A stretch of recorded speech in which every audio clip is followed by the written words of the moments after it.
Fall spent his childhood on his family's farm, just south of the Duvet Forest. His parents, Derlin and Macy, had raised him well, teaching him what he needed to know to one day take over. Financially, they did quite well for themselves, carting their crops to nearby towns and cities for sale, although the frigid weather that often surrounded their home did not make it an easy life. As is the case with most youngins living the farm life, John eventually sought to see what else the world had to offer, and so he left in search of what opportunities the neighboring city had for him. It wasn't long before he realized the city life was not his to live. The boy who left, though, had become a man, and the man had met a woman, a blacksmith's daughter by the name of Cerithia. They fell for each other quick, and before they knew it, their love blossomed into a marriage and a son. The son they named Derlin, after Jean's father. Jean eventually returned home to his parents' farm with his family, where they made a life for themselves, a new life for his wife and son, but one all too familiar to Jean. They were happy. That is, until the day vile creatures from beyond the veil made their way into their home. After being driven from his homeland by the insatiable undead that now plague it, Jean seeks out those brave enough to aid him in cleansing his land of the foul fate that befell him and his family, and exacting the vengeance he so eagerly thirsts for.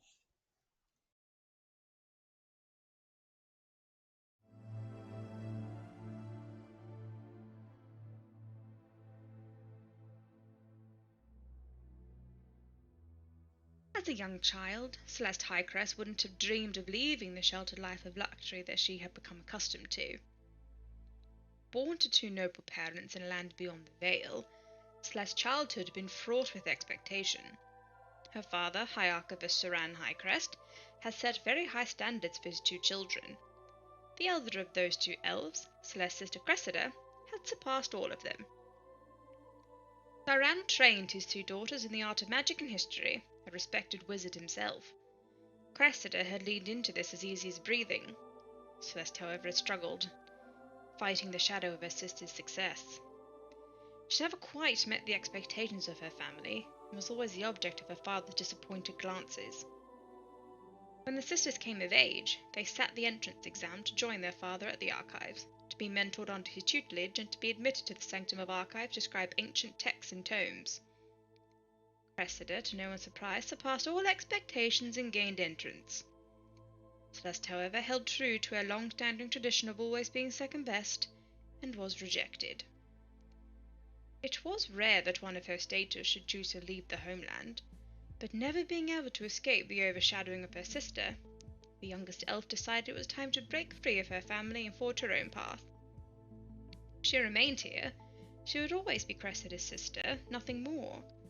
But if she were to leave this place behind, perhaps she could prove herself as her own person. She found her way, eventually, to a hidden doorway, a portal to the material plane, and stepped through. She found a world familiar, yet strange. She walked, realizing now that whatever she had left, whatever power, had been left behind her. She boarded the first ship she came across, bound for the kingdom of Quell. Celeste travelled for years, traversing oceans between continents, desperate to find something worthy enough to bring home to her family as a tribute. But eventually the news reached her. When she had crossed into this world, the doorway had closed behind her, locking and leaving her stranded, with an entire universe between her and her home and family. And now, Celeste wanders and waits, desperate for answers that will lead her home again.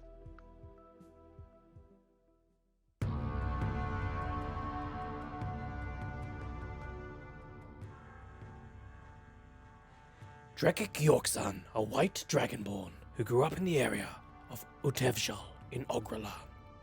My father was the Earl of Kriegsgard.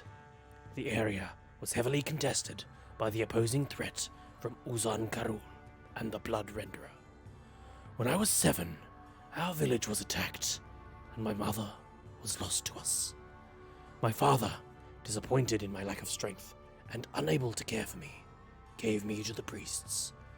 They raised me and taught me the ways of the gods.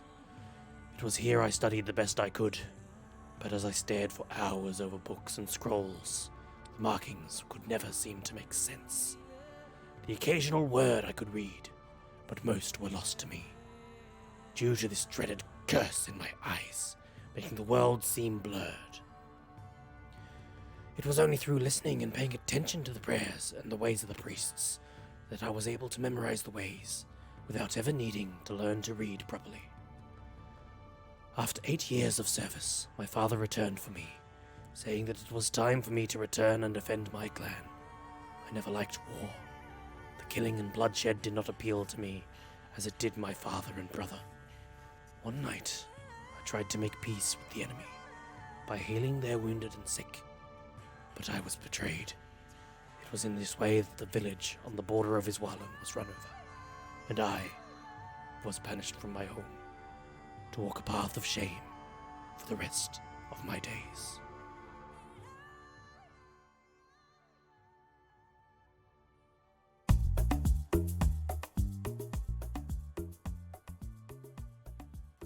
Hello. You're a cheeky looking fella. What are you up to? Oh, I think you must be a sheep. Come join us by the fire. I got a friend here. He's a fox. Yeah. Have some of that. Oh, that looks yum. My name's Ingwe. This is my first day here. First day out here. Yeah, fox. Nice. Yeah, my tribe, we tell the stories of the world.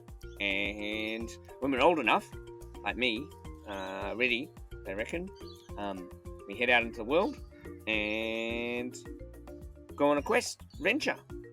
Well, that's what I want to do. I want to do a quest or adventure. Some people just, like hang with people and listen to their stories. But I think I want to do something exciting.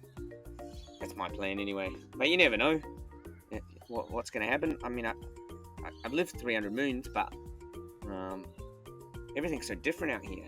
Like, you guys can't talk. Well, I'll figure it out. I'll figure out how to get you guys to talk to me. Because this is a pretty one-sided conversation at the moment. Here. Nice.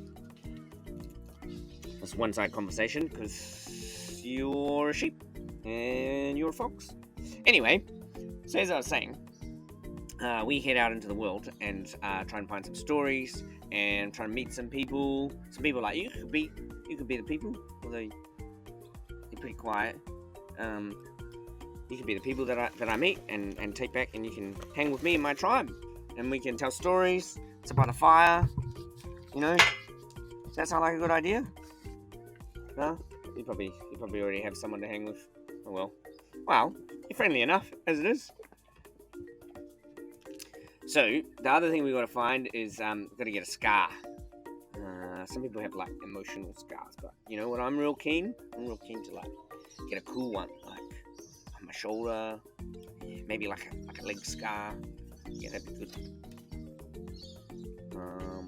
And then, see how we're going. The magic out here is weird.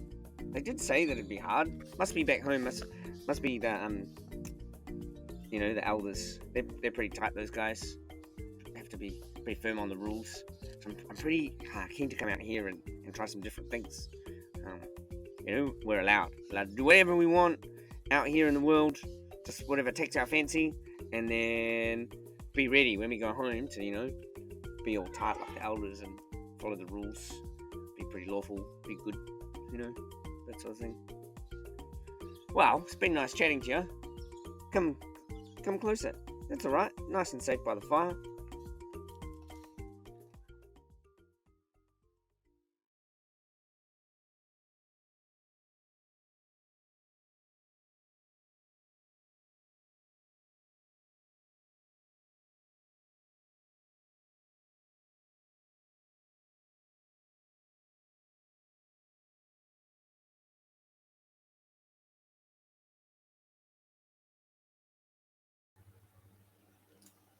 Hello, everyone. I think I need to adjust Jacob a little bit. Can only see his hands. See the top of his little head. Just his curly hair. I think that's probably better there. I think it's a little hard to see, unfortunately. Oh, There we go. We got a Happy visitor. Easter! It's the Easter buns. Well, welcome back, everyone, to another episode of Monsters and Mayhem. And today we are one person short. But What's 3 people going tall. on? What? But hopefully tonight there might be a chance that the cast will be reconnected, or they'll all die. But there's a 50-50 chance at this point, I think. So let's see how we go. I just love when the game master instills us with such confidence that Yeah. we'll be able to Right. conquer anything in the world. It is not my job to instill confidence. All right, let me just see if I can get Master Jacob into the right position here. Do you want me to move my camera? Is that going to be? Nah, just stay as it is there. I'll just put you there. You'll be in the middle. I think you're Just all right there. don't move. That's all good. Stay very, very still. I'm counting weapons. Well, welcome back, everyone. It's been a little bit since we all played together, so let's see if we can remember how to do it. If any of you watching the show would like to hang out with us some more and keep track of what we're doing, you can join our Discord. It will be somewhere in our chat, and you can hang out with us. You can post pictures of what you're eating, your dog, yourself. You can post about projects you have. If you have any questions, if you want to learn how to be a game master, we have a channel dedicated to questions as well now. So anyone who wants to join, just follow the link in the Discord, and we can hang out together, and we can have lots of fun. And you can meet other people who play D&D, and you maybe can set up your own group if you want. Right, Yes. I think that was the announcement of today. My name is Tom. I'm the producer and dungeon master of Monsters and Mayhem. And if you have more eggs hidden away, made of chocolate obviously, then you are more eggs hidden away that you're trying to hide from your loved ones or your children so you can secretly eat them while they're sleeping, then you come to the right place. That's what I was trying to say. There we go. Why not just real eggs? That's okay. Cool. All right. I Sure. Yeah. Sure. My Fair. Easter They is come just out like of Rocky rabbits. Balboa. It's just raw eggs. Let's go. I'll put a little bit of background noise on here, and I'll put a little bit of relevant. Hopefully that won't be too loud. There we go. So, a few different things have happened. You ended up, majority of you at least, unfortunately losing a friend in a battle not long ago and meeting a new friend very shortly after. You ended up in a fight with another pirate ship. This time you were more prepared and you took them down without destroying their ship. So currently you're in possession of 2 pirate ships. You did a little bit of scuffling back and forth and figuring out who is going on who's going on which ship, and I'm not quite sure if you were happy with your decision, because at the end of last time I talked to some of you, it felt like you made a mistake. However, you still have Bonjo Jack as your one captain. You still don't really figure out who was supposed to be the first mate, I think. But you also now have an additional ship.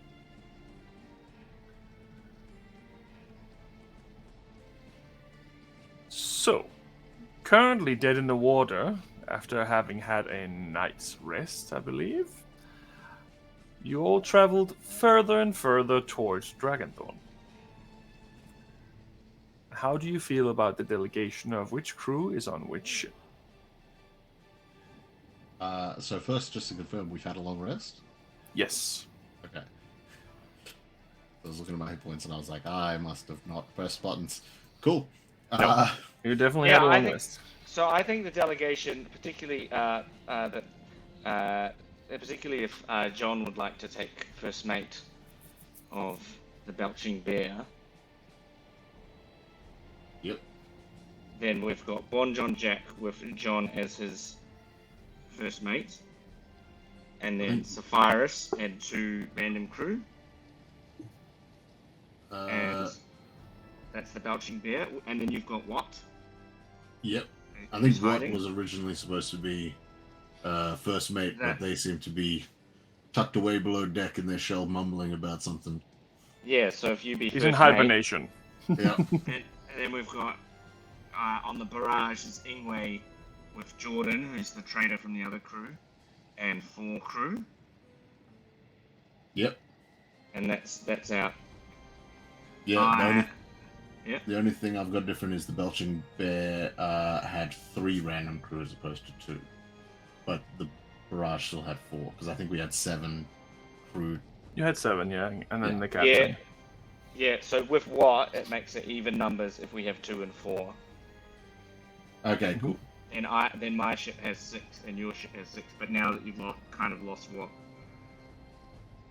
up to you. I mean, we can easily fly one over while we're resting. Well, we've got 7 to mess with, so there's 1 unassigned if we've got 2. Oh, so 4. 3 crew. Oh yeah, so you have 3 crew, 'Cause and then it's Jordan- even numbers again. Yeah, because Jordan was from their crew, so they make He's- like an yeah, 8. cool. Totally reliable. Like, Yeah. Cool. So didn't we're just back to even numbers. 1, 2, 3, 4, 5, 6, and 6. Yeah. Perfect. And then, are you worried about splitting the party, Mr. John? I mean, at this point, I don't even know.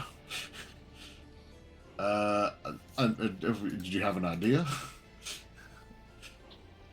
Yeah, I think it's worthwhile keeping one of us on each ship. But if you're worried about sticking together, seeing as we're already so split up already, then I'm open to hearing that. But I think I spent a bit of time learning how to captain the ship over the last few days. So either you come and join me on this side because Bon John Jack is a competent captain, or I mean personally, I think you should stay split.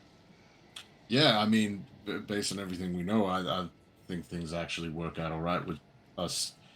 If we are going the divided route as such. Otherwise, if we are to bunch back together, that's a whole different conversation because, I mean, comes down to really how we're going to enter this place, right? If we come in with 2 ships, especially if the thought that came to me is that if the barrage that you're going to be crewing is a recognized ship, and suddenly it comes in with a different. But I can be that. I can look like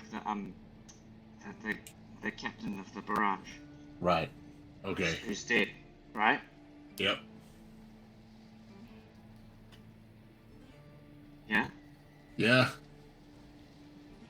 Yeah. I mean, yeah.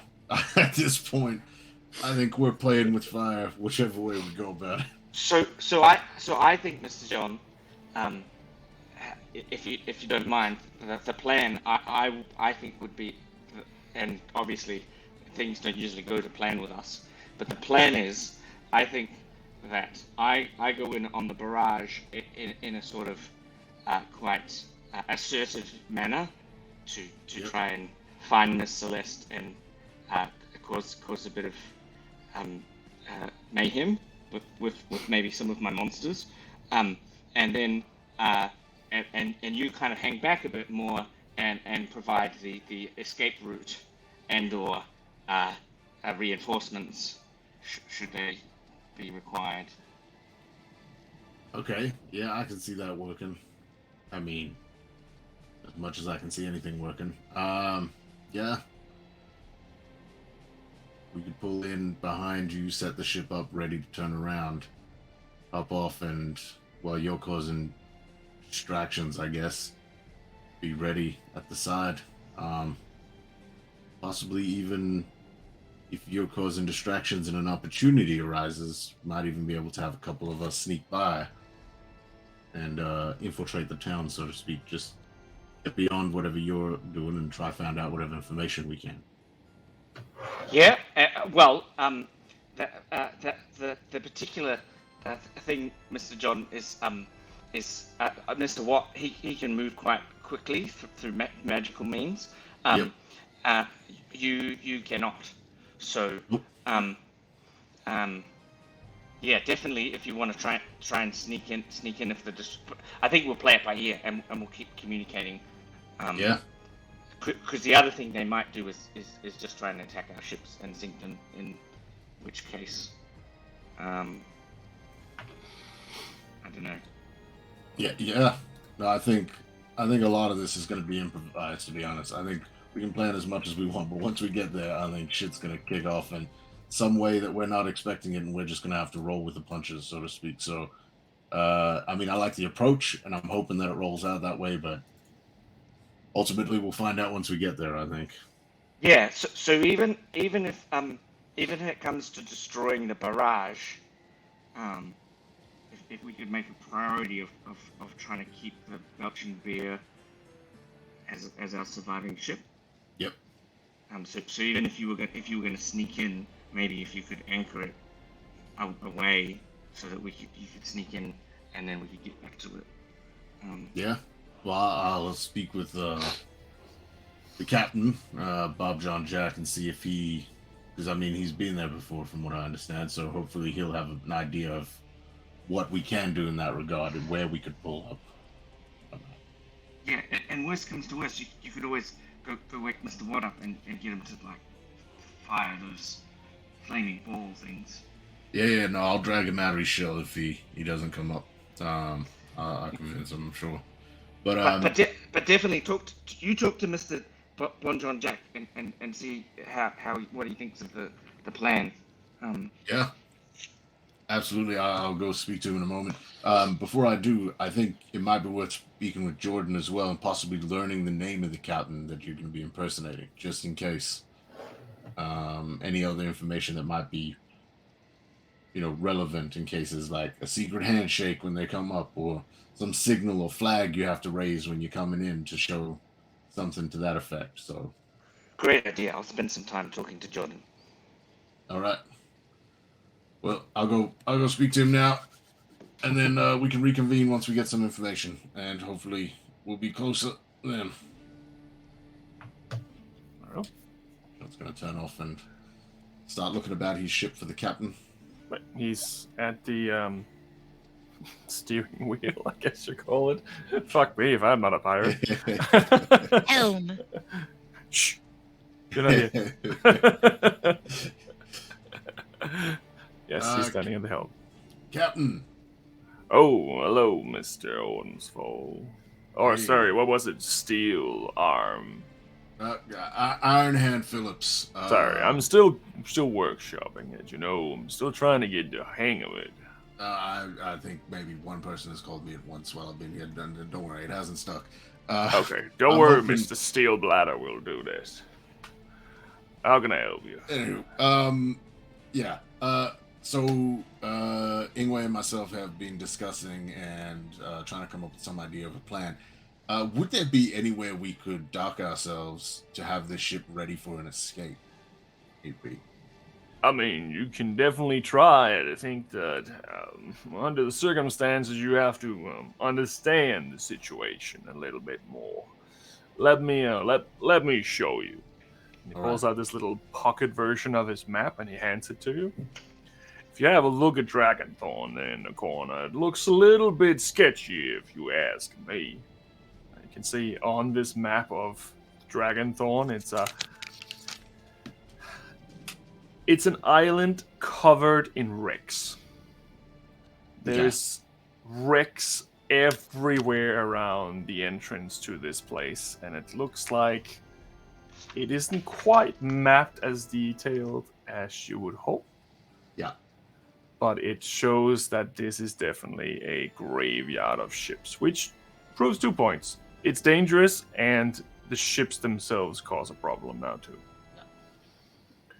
And what you can't see on this map, because we're not allowed to put it there, and it changes all the time too, is there's a whole bunch of, how should I say, improvised towers made out of these wrecks, where there's cannons and crews, so they're ready to shoot you out of the water if you try to invade.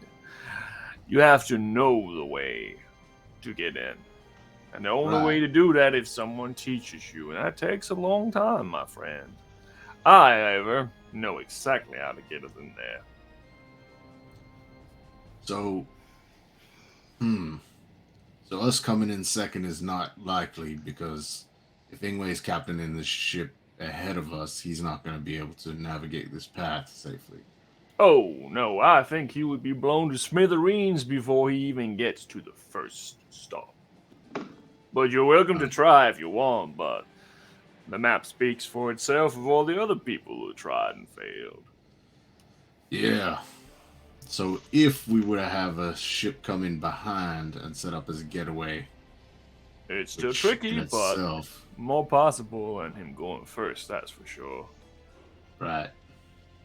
There's a good chance he might head one of the deep sea mines, or one of the cannons might pick him off because he seems like he's just up to no good.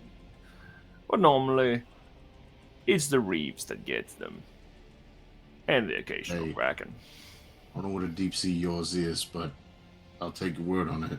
A deep sea mine. I think we encountered some of those in the previous firefight. I have some right over here, actually. Oh, these barrels that go boom. Right. I think someone else was calling them depth charges, which had me. You can call them many different things. The point is that they make a hole in your boat. Yeah, I've seen that. All right. I might need to figure out a little more to the tactic. I mean, it depends on what you want to do, obviously, but in some situations, it might be better to just leave one boat out here and have the other one full of crew going in, but that's up to you. I'm only steering my vessel here. I'm not liable for any damages that you take to your stolen, appreciated vessel that you have definitely gotten from completely honorable means. You can fandangle that however you want it. That don't bother me. We stole it. As long as you're aware. Yeah. But for technical liability reasons, let's just say we never had this conversation. Sure. It's like off this ship, you acquired it through completely normal means, just as off this ship. Once we're at that island, my name is Ironhand Phillips. On the ship, I don't give a fuck what we say or what we do. But no problem. As long as we agree. All right. With that, I might have to speak with Ingwe. Might have to readjust our tactic a little. Well, it's also the concern of where you're actually going to dock, because there is 2 docks. I'd assume that you're not a well-established individual in the pirate court, so I'll probably stay clear of the Pelican Bay itself and go straight to Saber Shores. There is some particulars of that specific individual spot. It can mean that it might take up to 24 hours before they clear you for land leave. Officially, I mean. Yeah, depends on your vessel, depends on who's on board, where you're going, why you're there, what you're carrying, what you're paying, and all those kinds of things. I mean, that's the official route, at least. I'm just saying. So it was Pelican Bay and the Savory Shores? The Saber Shores. Saber Shores. My apologies. The trouble with that is we need to behave quickly once we arrive. I don't, from what I understand, I don't think we're going to be able to sit around on the ship for 24 hours. I think we're going to have to kick off pretty much as soon as we get there. Well, and if that's the understanding that you need to get in and out really quickly, I would say that what I can probably do for you as my compatriots and newfound friends is that I can tie up some legislation at West Nook, so they'll be more concerned about the infamous creatures that I allegedly have on board than you simply just vanishing from my sight while we are in line. I think I see where you're going with that. Yes, that may or may not assist you, but it depends on how much time pressed you are. Just remember, we never had this conversation. Oh, as far as I'm concerned, we barely know each other. Exactly. All right. I wonder if I've seen some people do some cool things with magic, summon up beasts and that. Maybe we could get one of them, either Watt or Ingwe, to call something up, make it look like you actually have one of these creatures on board. Oh no, don't worry about that part. I know the pirates' worst fears. That's paperwork. Oh, all right. Don't worry, I don't have to have anything in my hole. I just need to have the threat of someone having to do overtime to fix it. Got you. All right. Oh. Well, you've been very helpful with the information. I appreciate it. I don't know what you're talking about. I never had this conversation with you, my friend. My apologies. You've been terrible with not providing me anything of my questions' answers. I'm so sorry about that. It's the way of the sea or something. Yeah, you can't win every time. That's all I have to say. Yep. Like looks around, just like, who the fuck is he putting this act on for? It's just like across the waters. Yep. All right. Well, I mean, this cruise doesn't even seem to be there. Like, there's no one there except for you two. Yeah. I get it's the type of thing where he's just like, if you never give up this act, you never slip up on it. So he's just commit to around like, okay. I'm gonna go find Ingwe and put this information forth to him, and I guess we'll continue on from there. Okay. In the meantime, Celeste, you are woken by the screams and the agony of your fellow inmates. They don't seem to be having a very good Monday. However, you're also aware about what's about to happen very soon. And even though you can't quite go anywhere or do anything, you still have that little book of yours. So I still have it in my possession. They didn't come back and take it. Nope. He gave it to you. Do I know roughly how long I have? A few hours at best. Am I under the impression that I'm going to be allowed to take this book with me, or do I think that it'll be confiscated when they take me back to the court? It's hard to tell. Everything else you had on you has been pretty much stripped and taken from you, so...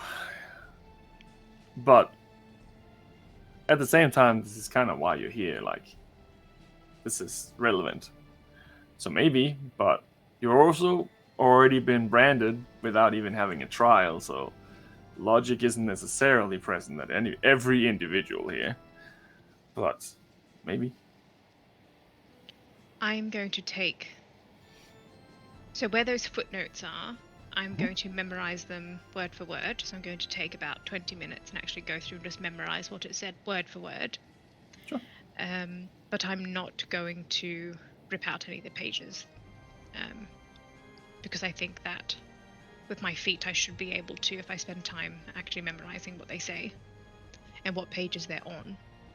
Right. No problem, you can definitely do that. Actually, no, he seemed like he would be by the book, so I think it should be okay. Yeah, I'm gonna leave it. Okay. But for now, at least, spend a little bit of time doing that. How far away from me are these other prisoners? You can't see them. It seems like it's a pretty big place. You can Because hear I'm them. completely cell block. Yeah, like you have almost like an entire cell block to yourself right now. It doesn't look like a majority of the prisoners here stay there very long. But it is definitely capable of holding entire crews if need be.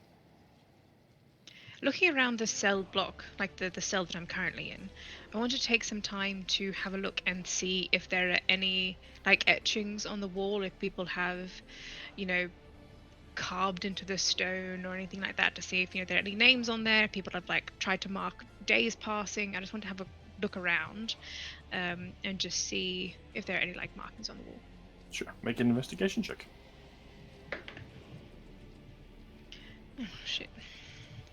I rolled it. I didn't see what it was, and then I accidentally knocked it. Oh, fair. 9 plus investigation 5, 14. 14. Did you say 5 for a 14? No, 9. Oh, fair. There is definitely a bunch of, how should I say, scribbles and carvings. There are some that are like, oh, I'm counting the days till this is all over. And then there's someone playing the hangman, which is ironic. But someone playing the hangman, there's a lot of that going on in there. You can see in the different cells that's definitely been a thing. And then there's one part where someone writes, Patrick the Peen, fuck you. That's all it says. Patrick the Peen, fuck you. That's all it says. The rest I don't know anyone by the name of Patrick. No. No. Patrick Star, maybe? No. Okay, right. The rest of it just seems to be scribbles and people trying to keep track of dates. Some people have been trying to draw images of people, maybe the loved ones, but yeah, it's hard to tell. But there's nothing currently in this cell that would allow me to, there's no loose, not shrapnel, what's the word I'm looking for, sheetrock or anything like that. There's nothing that I can, nothing pointed, no. No. Fortunately not. Am I still, I know that I've still got the necklace, the collar around my neck, but are my hands and feet still shackled? Yes. Okay. You are still exactly locked down as you were previously.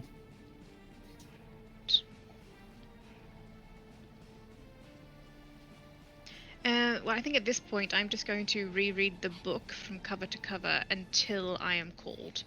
I don't think there's anything else that I'm going to do in the meantime. Okay, all good. I'm just going to read that book cover to cover. You can definitely do that. Sean and Ingwe, back to you. I imagine, I don't know if Ingwe popped up and speak to Jordan in the meantime, or...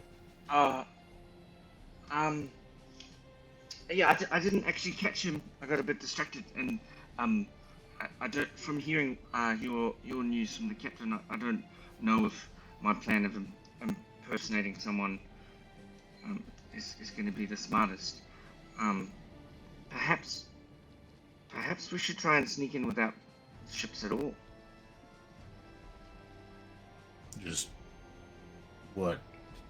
Drop in? Oh, with your reed. Yeah, we could walk. We could walk. We could take a few of us and walk, or we could fly as an animal, or we could. I can also cast. I've got this. I found this piece of leather, and I can make it so that you can move through. We could, rather than walking on top of the water, we could go under the water, and walk, and we would be able to walk as fast as we could on land. Normally when you're underwater, the water's quite viscous, so it's hard to move in the water. Cool. But we'd only have an hour, so maybe if we were able to sneak in, we would be able to get out, and then they'd have to chase us on the ships. But then we'd have both ships not destroyed.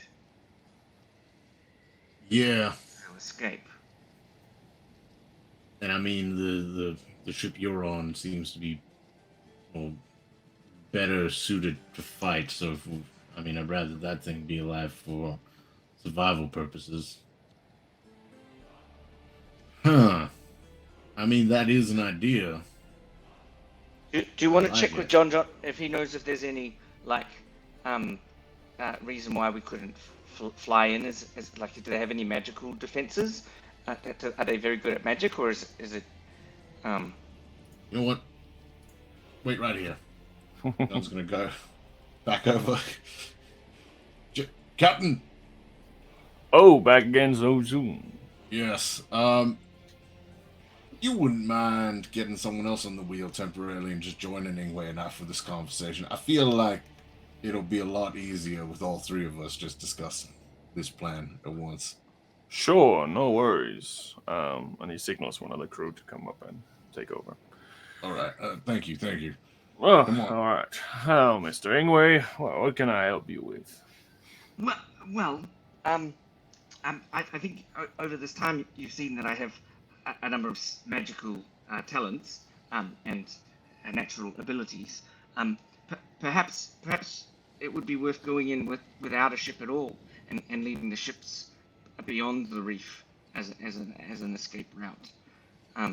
Well, I mean, it Would depends they- on how you want to do that. Like, Is there underwater defenses if we went in underwater? yeah, there's a lot of underwater defenses. These deep sea chargers are very, how should I say, special.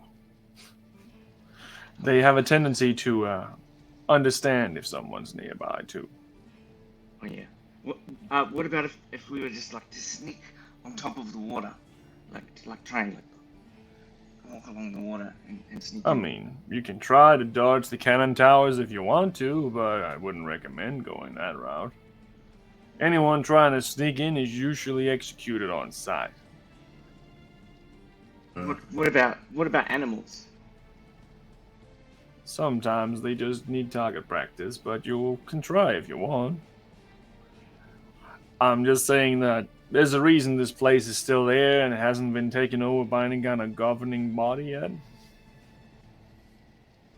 Out of curiosity, if nope. Aren't you worried? Aren't you worried about your ship? Like, aren't you worried about taking us in with your ship? No, because I don't know anything about anything that you're doing. I'm just having passengers on board, right? Yeah. Yeah. Okay. But if we're like running away, you're not going to help us run away.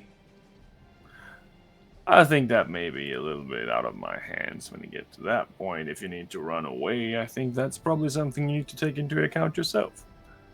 Mm. Oh, yeah, I can get you in there. Okay. I think we're going to go in on the ship and sneak off the ship using the same thing to find Miss Celeste and leave the barrage out here and try and escape that way.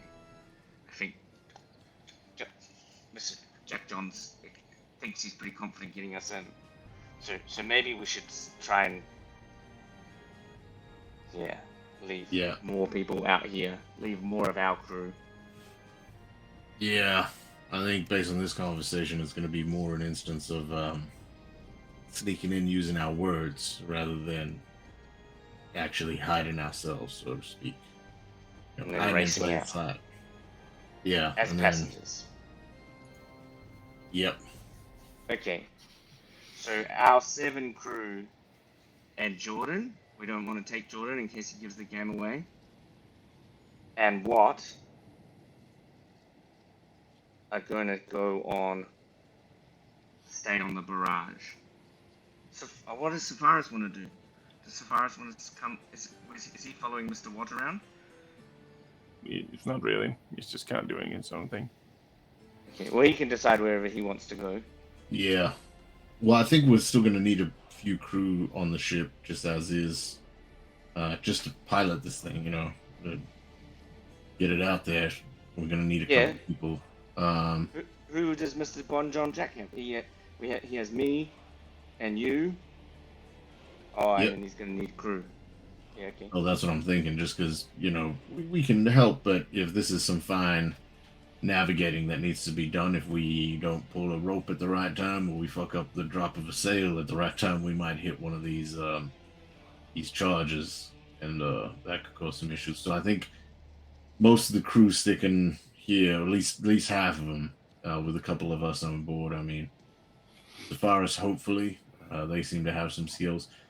I think we could even keep Watt on this ship, but just have him duck below deck, so that if an emergency happens, we could give them one of our last sending stones, and then we can call them in. And they can make their way over to help us, because we know they got some special abilities as long as they can snap out of whatever the fuck's going on with them right now. And we're just leaving a skeleton crew on this ship. And then I Out at figured sea. because we can top that ship back up once we send people back out to it. But Sure. We're going to leave our ship in pirate-infested waters without a crew and with a trader on board. Great. Good. Yep. I like It's not a good idea, but it's an idea. I think it's the best we got. Fair. Okay. There's some sort of code here, Captain, where, in these waters, one does not steal from another, some shit like that. I think you've read too many books, my friend. I don't think I've read enough is the actual issue, but yeah, fair enough. I think the easiest way to say is just don't worry about it. Understood. But that said, I don't take any liable action in case something does happen. Understood. You know what? We didn't have that ship more than 24 hours ago. If we don't have it again in the near future, what have we lost, right? You're right. You're actually right there. Well, easy comes, easy goes. Yeah. So, what is the plan, Mr. Silverbutt? I think we're just gonna be passengers on your ship. Yeah, you're just gonna bring us on in, and we're just gonna. Hey, we're some. I don't know. Would we be new pirates to your crew or something, or do they recognize most people? Do they have a registry or something like that? If you make it through the entrance, they generally don't ask too many questions right to begin with. All right. I'll take care of the distractions once we get in there. Should I cover this guy up a bit as I sort of like rotate the shoulder with the crystallized hand?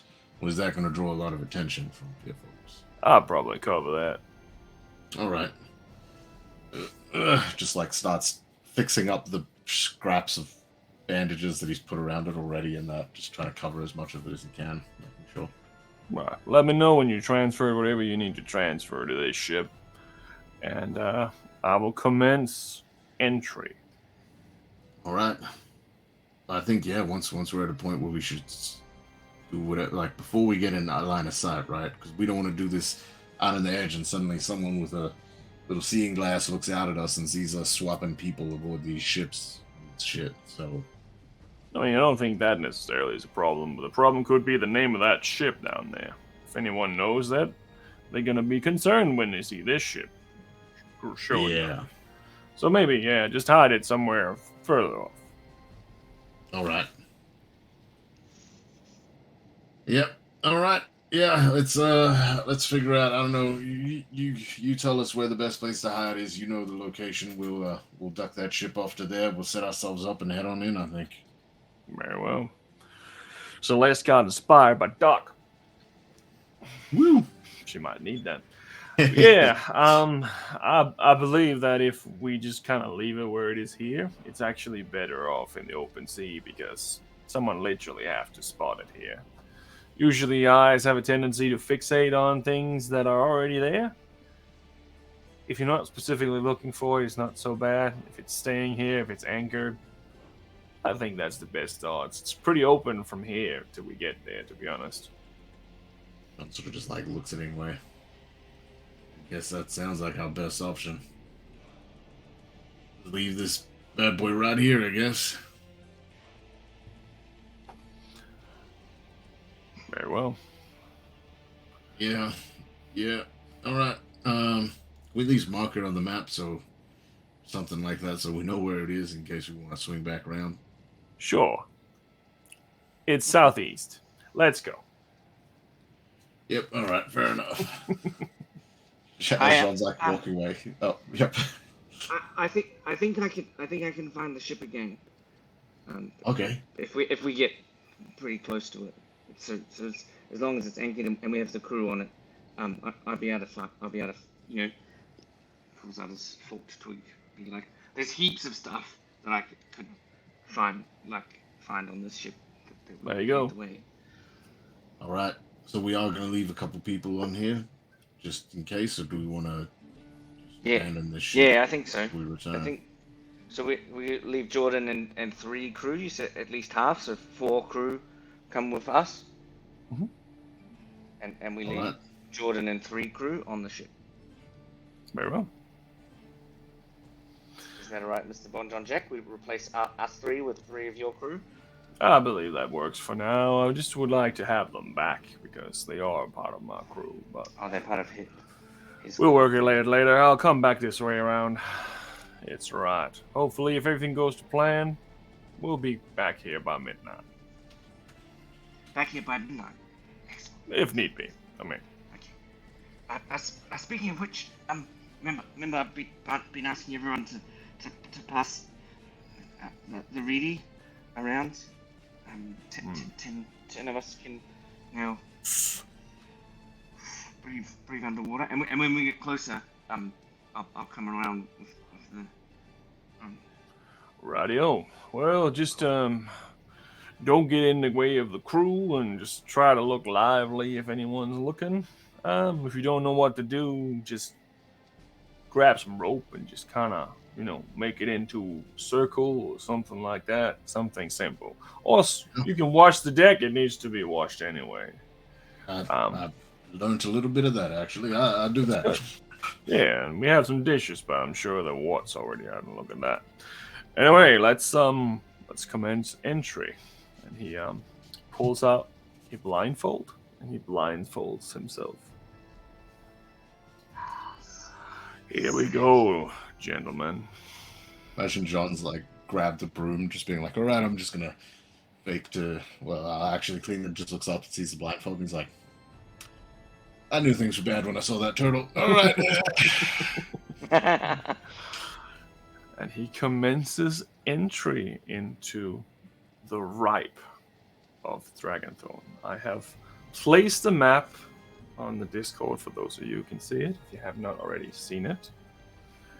Dun, dun, dun. And I will move to this one so the viewers can see a little bit. So the ripe around this entire island is a labyrinth of dangers.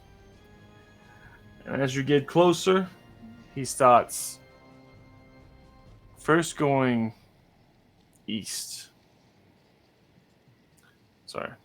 west. Starts going west first and then a sharp south. And then it's like he's going into some sort of ravine, a canyon, or something like that. And you can see all these shipwrecks starting to appear left and right, and it looks terrifying. Some of these ships have been there for a long time. Some of them look like they've just been shot up from nowhere. And some of them have been repurposed into cannon towers with crews. And you can see these cannons are moving, constantly aiming at your ship as you're going through. Please hoist the black flag, friends. And then the crew starts hoisting the black flag as you commence entry. It takes a right turn and then stays for almost 5 minutes, just turning the ship ever so slightly and then going straight left. Slowly starts maneuvering between the wreckage of broken ships, the deep sea charges that are very visible in the water, cannon towers with crews looking for anything suspicious, reefs, broken ships that are kind of still floating, but he managed to not hit anything as he is blindly navigating through this labyrinth of destruction. And as he said, it takes a long time to learn. It takes you almost an hour to move what is probably half a kilometer. But because you can't go in a straight line, this is the fastest and the only way to do it. Eventually, you manage to leave the mouth of this place and enter into the small bay around Saber Shore. There's cannon towers everywhere on this island. There's a few things that stands out to you as you enter this place for the first time. You can see that there is a bay in the middle called the Sweet Spot that he points out to you, and that's where the Pelican Bay is. That is where all the people with reputation would anchor their vessels and ships, and they would stay there. But everyone else would, how should I say, go somewhere else for a little bit. And I just need to grab Ingway's camera again, it seems, for some reason. Why is it doing that? Gone on its own journey through the wreckage. Probably. That is weird. There we go. Why was that so weird? There we go. Anyway. Another thing you notice is, obviously, the cannon towers everywhere. There's a giant fort built of wooden palisades, which is what he points out to be West Nook, where you're going. There's also two very large mountains on the north side of this place. One seems to have a large building complex that looks like it's some sort of keep, and one has a lighthouse that still seems to be operating. Not far off where the Sweet Spot is, there is a very large building that looks very official and actually very much like the ones that you're used to in the more civilized places of the world. It is a giant courtroom. It seems to be built out of several different ships that has been placed upon one another. Very intricate, I can't say that. Very nice carvings. I can't say that right now for some reason. And it seems to be almost set up like a church.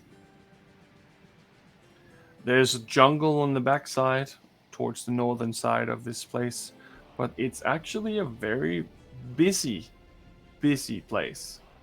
The twin bridges that goes across the Sweet Spot, between the Loom and the Heel, seems to be full of carriages and people moving stock. People walking back and forth. It's very heavily controlled, with cannon towers everywhere again. It is definitely one of the more interesting places you've seen in a while, for better or worse. So, as you make landfall, your normal ship, your big vessel, is parked in the water, and those that you pick will go with you in the dinghy into West Nook. There is room for 5 individuals. One of them is the captain. Who else do you pick?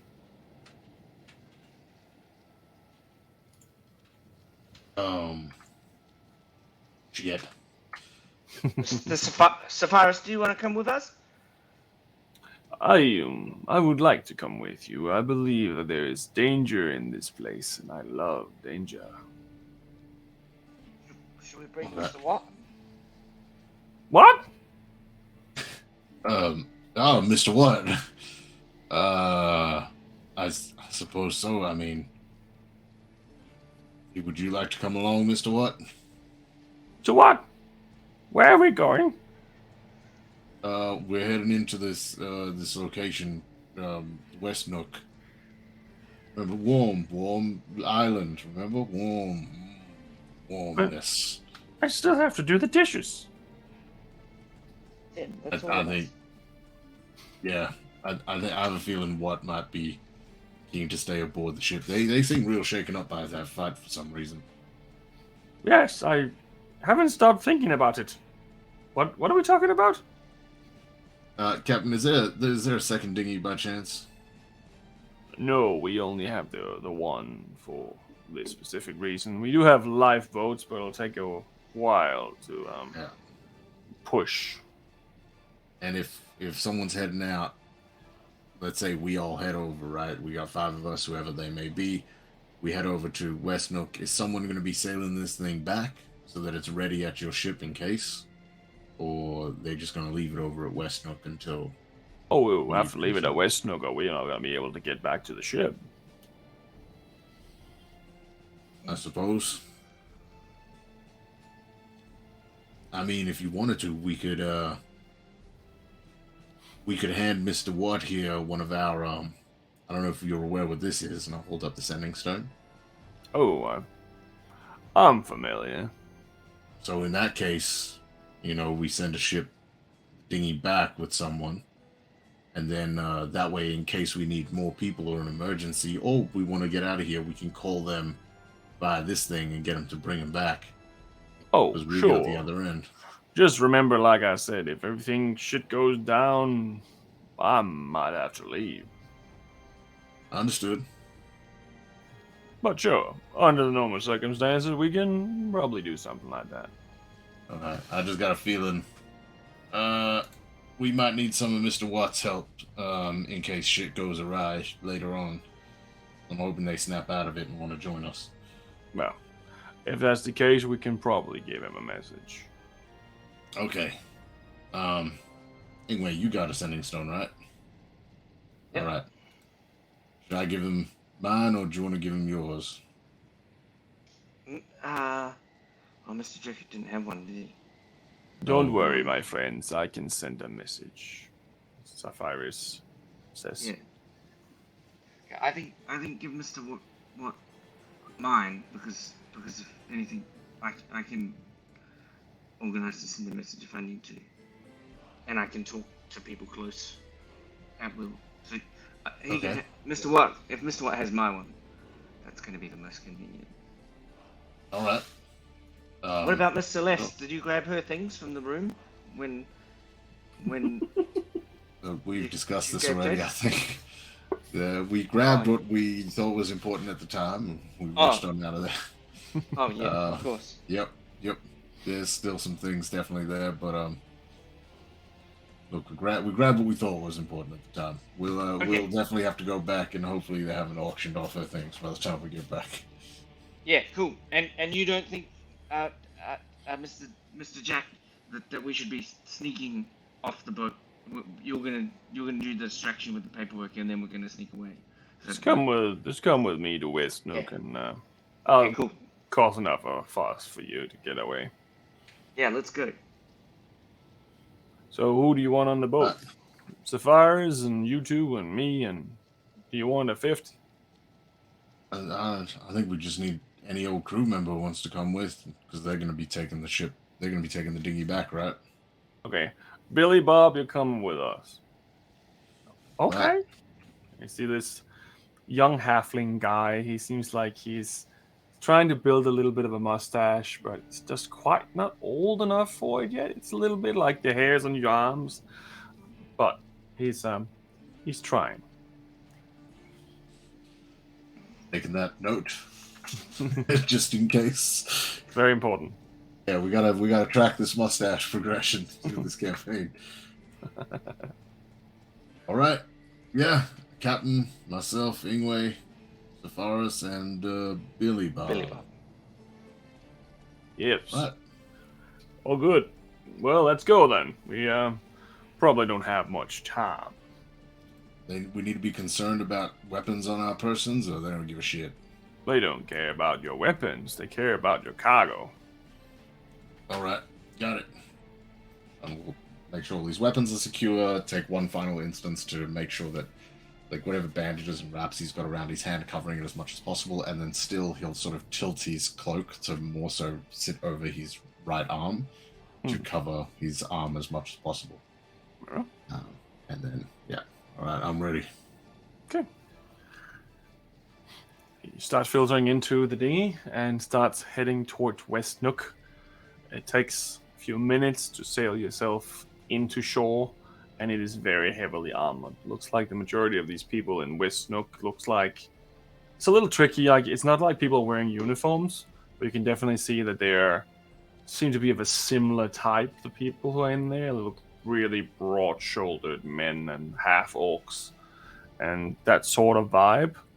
And there's a little, I should say, there's a little tent set up out front of West Nook where the entrance is. It seems to be where you are going through customs. And as you park in the sand and you start walking through this very heavy sand, you see all these people sleeping in tents on the beach as well. All the people who doesn't have a house or whatever for whatever reason. And he leads you towards the West Nook. And as you enter this place, there is this, like I said, giant tent where there's a little desk set up, and there's a young girl standing there with a big fan, trying to fan this guy standing in front of her, who is the guy who is the tax master or the harbor master, as you call him. He's a very long man. Doesn't look like he's very muscular. He looks like he's very tall. He's very long arms and such. He has a little goatee, but he doesn't have much in sense of a beard. And he has a little hat on, and it looks a little bit more like it's not quite like a pirate's hat. It's a little bit more like a chef's hat in a way. It looks a little odd, but whatever that means, you don't know. There's a bit of a line that's building up already. Lots of people want to get off, and the 24-hour mark seems to be very important for some people because they want to have land shore and they want to have fun. They want to go to all of these different regions in the city and just finally kick back instead of being in the sea. It takes a little bit, maybe 10 minutes. And then you start hearing a bell go off. A very loud bell. And it seems like a lot of the people in this city are starting to converge onto where the Court of the Sea is. They're starting to head that direction.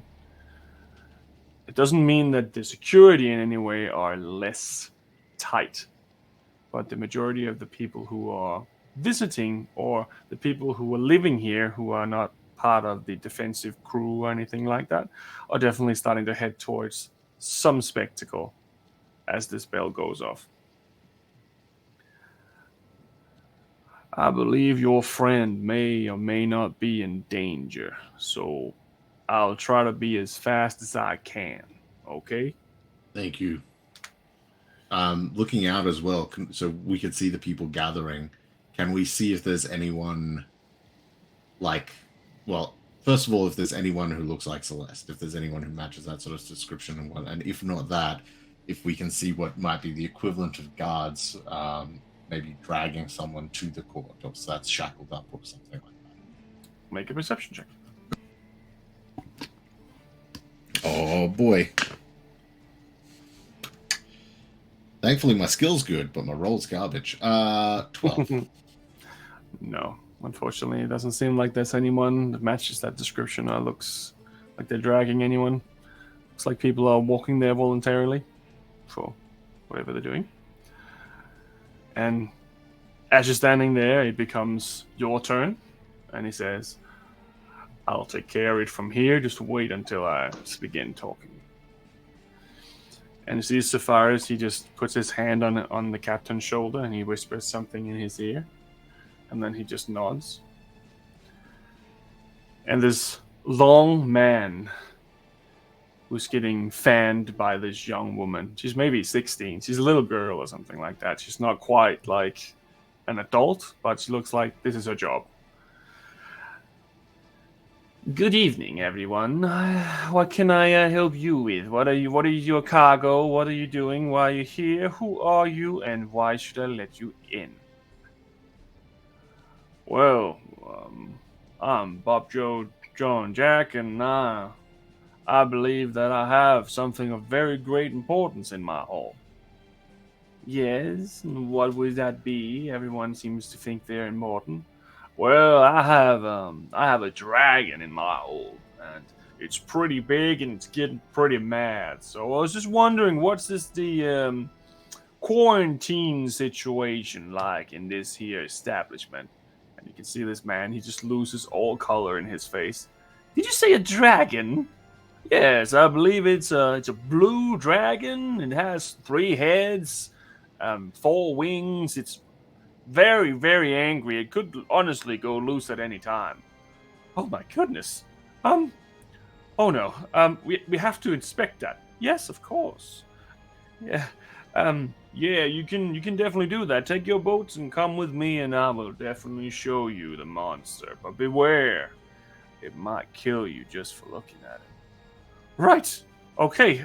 Yes. Let me get some guards. And he turns around and he waves at some people, and these maybe a dozen of these broad-shouldered half-orcs and men, they come over, and he whispers to them what's going on. And that's when the captain looks at you and gives you a wink.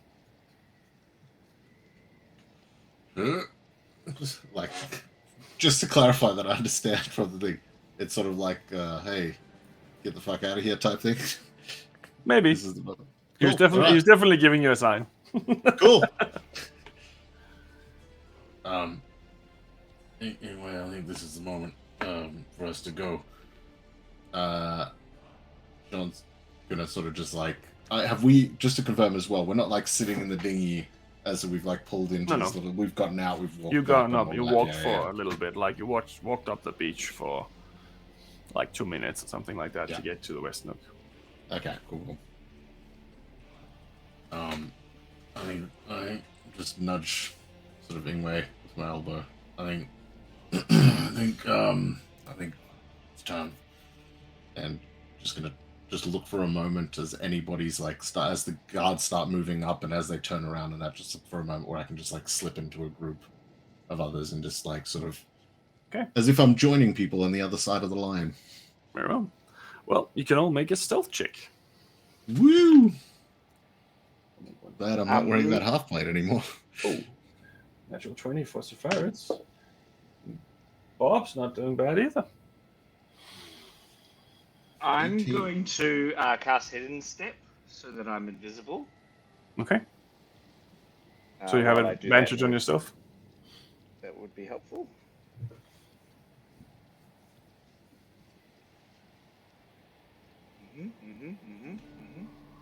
Yeah! Okay. Lucky I have advantage. Natural 20 for a 19. Well, fair enough. It's pretty good rolls. It seems like you slip into non-existentness for a little bit, as you can see this tall man walking back and forth while he's yelling at his individual workers, while this young girl is running after him trying to fan him, but he's moving so fast she can barely keep up. Seems like he's definitely gone into a bit of a spiral. And he is actually getting replaced at the desk by someone else while he is trying to sort out this mess. But for now, we'll go to Celeste. You are eventually collected from your cell by the 2 individuals who branded you earlier. And they open the door and they grab you. And they start heading up the stairs with you.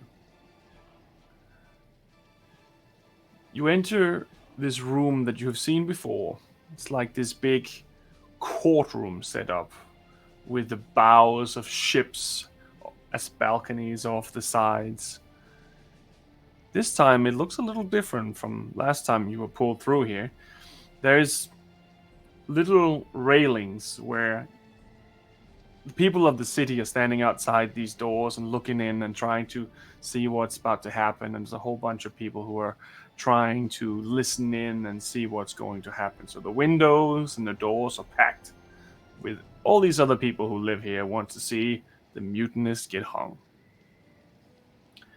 There's a podium now, which was not there earlier, which seems to be where the speaker is. And you can see this young half-elven man standing there, and he has this little mustache, very fancy striped red and white pants. It's looks a little bit too extravagant to maybe be a pirate, but he's definitely pirate adjacent, if that makes sense.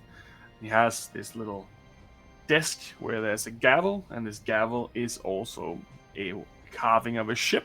So every time he slams the gavel, it's the back end of the ship that goes into the other end. There's also 9 seats set up behind him that are currently empty. Every single one of these seats looks like a throne, but every single one of them looks different. Almost like they're trying to do better than the person before them. Every single one of them is a work of art, except one of them. One of them looked like it could be taken out from an ordinary barroom. It just looks like an ordinary chair made of wood with a backrest, 4 legs. The most simple thing you've ever seen. It doesn't quite belong in with the row of these other 8 really extravagant chairs. But it is there. There is guards everywhere holding the general populace back, and in front of where the speaker is, there is an individual who looks like he's covered in seaweed and fish bones and similar things like that. He has long white dreadlocks, and they're all full of different things you would find in the ocean. He looks like he's human, or maybe half-elf. It's a little hard to see. And he seems to be just holding people in bay and keeping an eye and such. And you get the sense that he's probably the one in charge of the security right now. Maybe? However, there is a little room placed in the middle, which was not there before either. It is kind of like when you have a little fence so the children won't run down the stairs. It's a little bit like that. It's been built. You can definitely walk over it. You can jump over it for sure. But you're led to this little pen, and you are placed inside this pen on your own. There is guards outside, and these 2 guys who brought you here, they are standing outside on both sides of this specific pen, so to speak. So, the individual with the very interesting striped pants, he hammers his gavel in, and the bell starts ringing. Inside this room, it feels like an earthquake. It feels like this whole island is about to go into the sea. It is so loud and deafening that it is impossible not to take it in for a moment.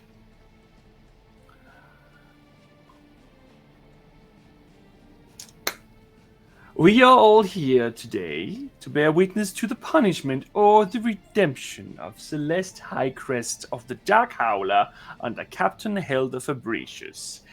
The court will shed light on the act of mutiny committed by Miss Highcrest, leading to the death of countless sailors and bodily injuries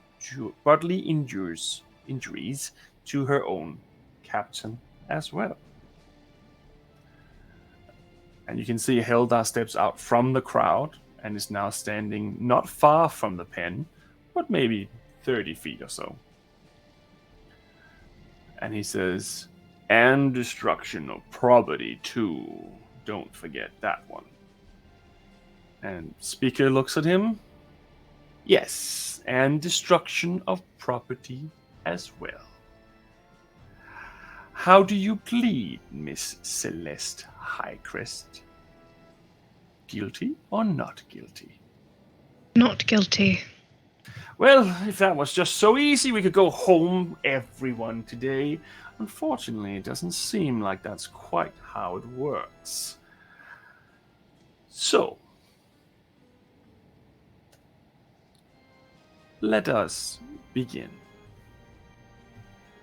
Captain Helda, please give us your side of the story."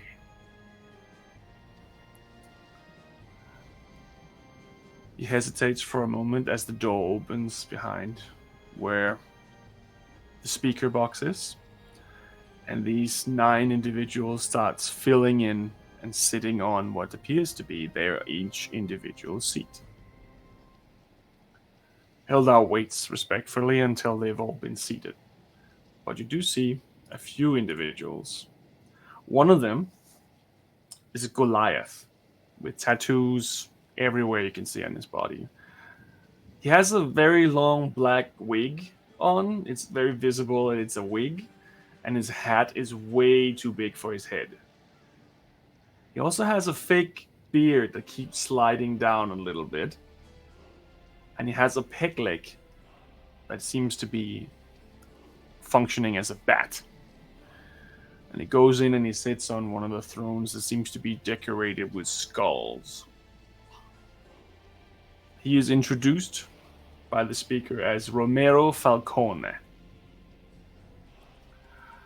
The next one who enters is introduced as Jelan DeMarco. He's a human man in his 50s. He's slightly overweight. He has a long brown beard. He has very fancy clothes on. Not quite silk, but it's definitely a high-end fabrics. But they're all just a little bit too small. The next one who enters is introduced as the Flower Queen.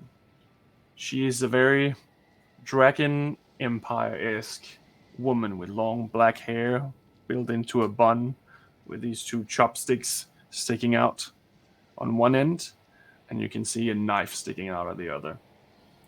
She has a very long gown, green gown with lots of roses and embellishments. And you can see that the weapons that she has on her side, they're all covered with similar motifs of roses and flowers and such. And on the other end, you can see that she has it looks like maybe a leg bone of a monkey or something like that sticking out. That's just hanging on her ear like it was a pencil. Another individual is introduced as James Keatron. He's a human man in his 30s. He has a very large scar across his chin. He has little sideburns and a chin beard.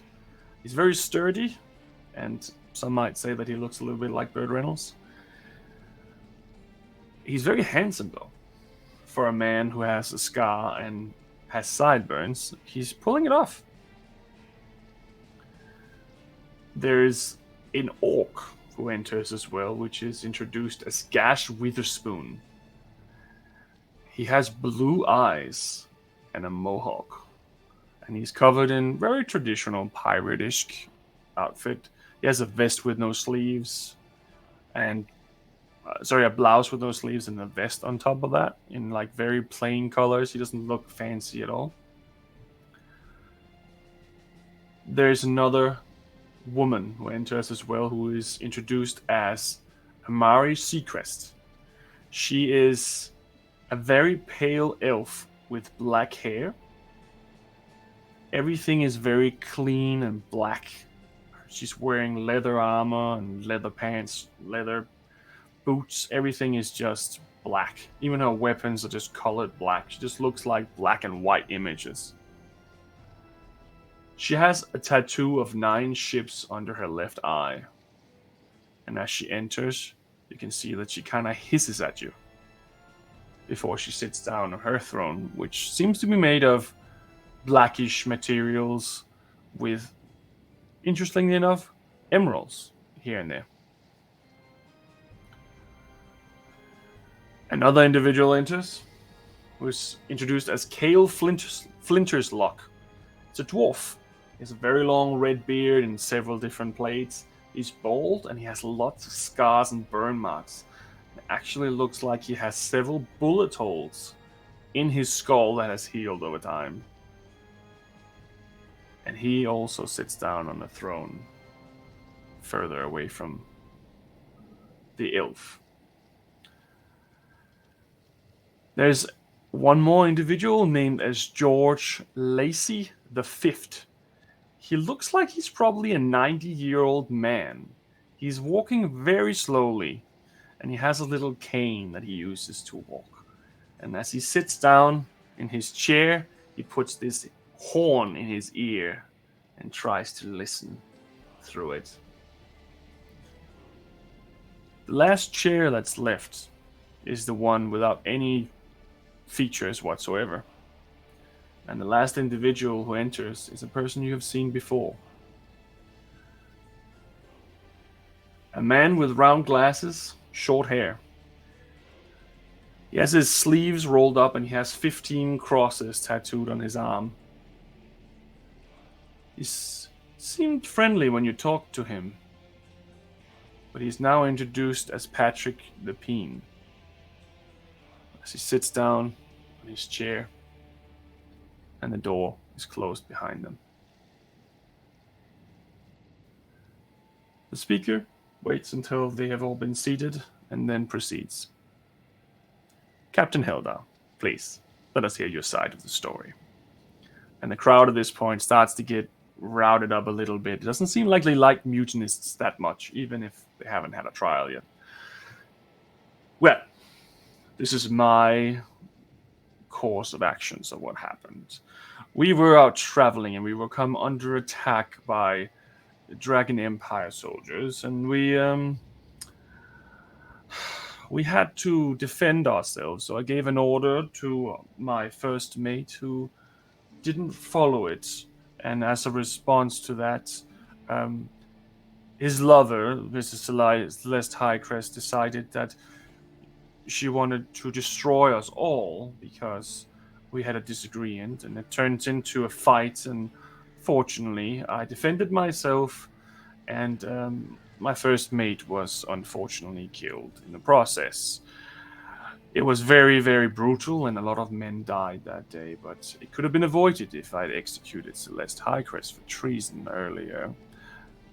However, that is unfortunately what happened. I wish I could have changed the outcome, dear counsel. Takes a moment. Very well. Miss Celeste Highcrest, what is your side to this predicament? Been a very long time since all of this happened, as I'm sure you can all understand. What Heldar says has some truth in the essence of it. However, his recollection of the events is not quite as apparent as it would seem. Commander Heldar, might I ask you, what was your relation to Rin? You're free to ask many questions if you want, but he is also free not to answer any of them. But do you wish to answer that question, Mr. Heldar? Yes, he was the first mate. He was a long-time friend of mine. I didn't see the betrayal coming. You say betrayal. In the course of events that transpired that evening, you suspected him and me of going against you, right? Well, it definitely seemed like there was some conspiracy going on, considering less than 24 hours later you blew up an entire ship. Could be seen to be linked in some way, I suppose. And so with the suspicion, with suspecting that there was something going on, is it not true that you tried to execute Rin without trial? No, I would never do that. I was defending myself in a fight. That is what we would all do. I didn't try to kill him, but... I mean, he might have been alive if you hadn't blown up the ship, to be honest. Rin was dead before I blew up the ship. Well, we'll never know, will we? Well, we can. And how is that supposed to be a thing? Well, it is possible that, obviously not myself given the accessories that you have adorned me with, but if someone were to force us to tell the truth, Heldar, it would come to light that I was not the mutinist that night. It was someone else on the ship. Unfortunately, Miss Celeste, sorry to interrupt you two, we do not allow that sort of magic to be used here for various different reasons. There's a lot of trade secrets and such, so we'll have to do it the old way. And the old way is what? A trial. Then let it be known that on that evening, it was not I that committed mutiny. As I'm sure you're all aware of the rules of the sea, what laws bind us, because without laws we would be nothing but thieves. So these laws are written for a reason. And if a first mate is executed or trialed without permission from the court, then he is by default the captain of the ship. And if Heldar did indeed kill Rin, then he killed the captain. And mutiny is on his hands and not mine. You can hear the crowd starts to go a little crazy in the background and yelling at you and telling you that you're the one who's a mutinist and you're lying and such, and it gets a little loud. At this point,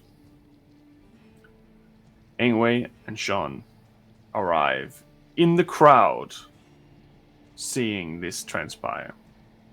From the outside, for now at least. It'll still take you a little bit of time to get all the way up to the windows, but there's so many people in the way right now. But you can definitely see what's going on.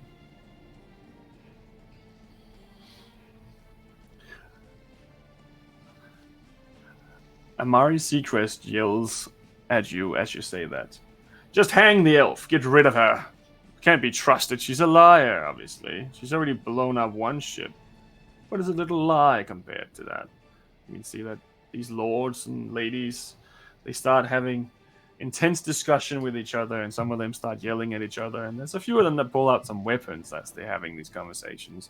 But they're all just kind of muffled with the background noise of the crowd before they stop, and then they sit back down on their seats again. So what you're saying, Miss Highcrest, is that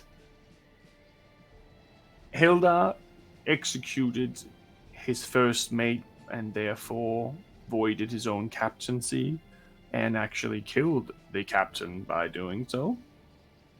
Correct. Interesting. Interesting. Make a persuasion check. I have inspiration. Persuasion. Oh, that's a natural 18 on the dice. What's my modifier? Persuasion is +7, so that's a 25 total. Okay. Again, they seem to be not completely agreeing on the backside there, but they're having some muffled conversations back and forth. Sean and Ingwe, you've now made it all the way up to being able to see into the courtroom, where you can see Celeste is in this little pen of some sorts. Seems to be chained. Seems to be not held.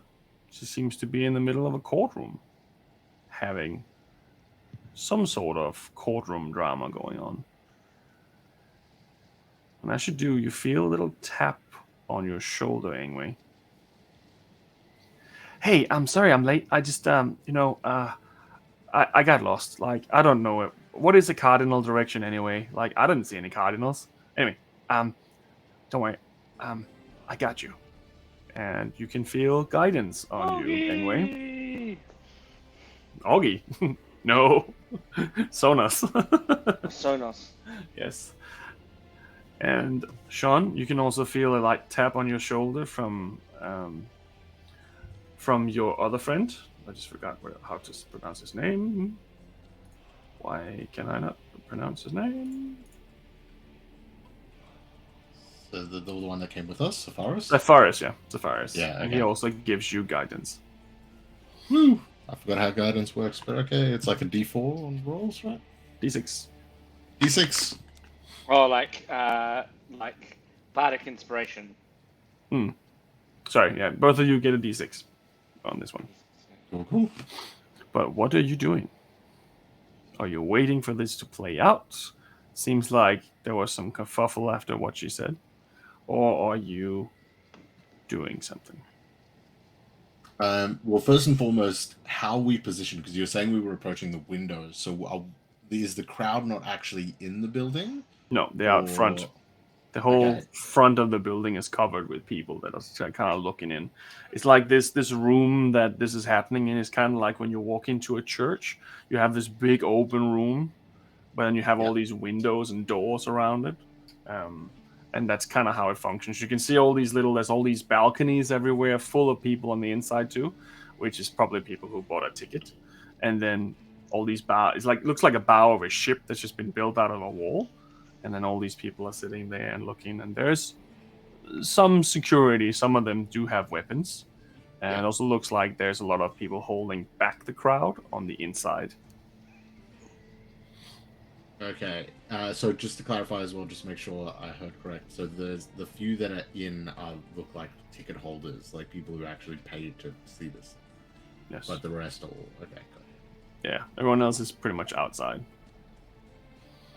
And whereabouts would we be positioned, so to speak? Are we like, when we're talking like at the front, are we like front and center or over to one of the sides? Probably more front center kind of situation.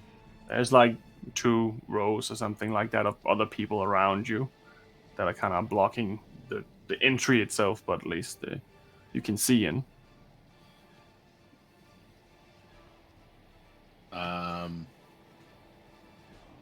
Shit, yeah.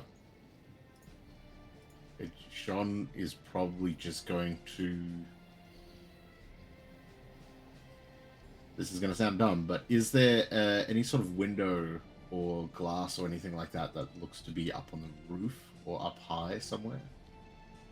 There doesn't seem to be any glass in these windows. It's more like just open. Okay. It's not quite as embellished as a house. It's more, the wood carvings are very, very special. They look very unique. Yeah. But it's more like on a normal day, you could probably just walk straight through this and no one would stop you. It's more like a meeting point or kind of like a town's hall kind of situation. Yeah. But it is also pretty warm here compared to where you just came from. Yeah. Okay. Shit, yeah, under that circumstance, I think Jean is just going to hold his ground, hand on the Senriel, just at the ready in case whatever's going down. And he's just going to look around to see what looks to be like the least defended entry point. Like if there's a spot where there's less guards or there's more distractions happening in that, whether it's near the doors or one of the windows, and he's just going to try and make his way to that location. Trying to move through the crowd. All right, make a perception check. Ooh.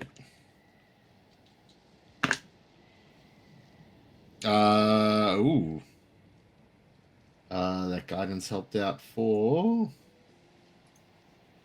26. 26. So you get that it's all kind of defensive. Like you can go through one of the windows. It might be easier than what you're doing here, but then you have a smaller space you have to fit through. There's more people. It seems like it's all pretty much the same in that situation. You can see that there is this individual who seems to be like managing the crowd, and from what you can see, he looks like he's just been sleeping in the water for several days. His clothes is all fucked up, and he's wearing seaweed in his dreadlocks and stuff like that. He looks like he's a very nature-based individual.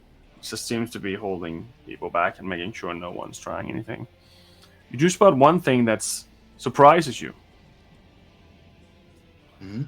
You see both of the captains that you killed and both of the first mates that you killed in the room, alive, not far from Captain Helda. Both Skullface and the Ogre. The name is the Ogre. But Yeah. So all 4 of these individuals that you wiped out, including the one who killed Drekik, is inside. Do I notice on the one that I beheaded, do I notice a scar on the neck? There is nothing.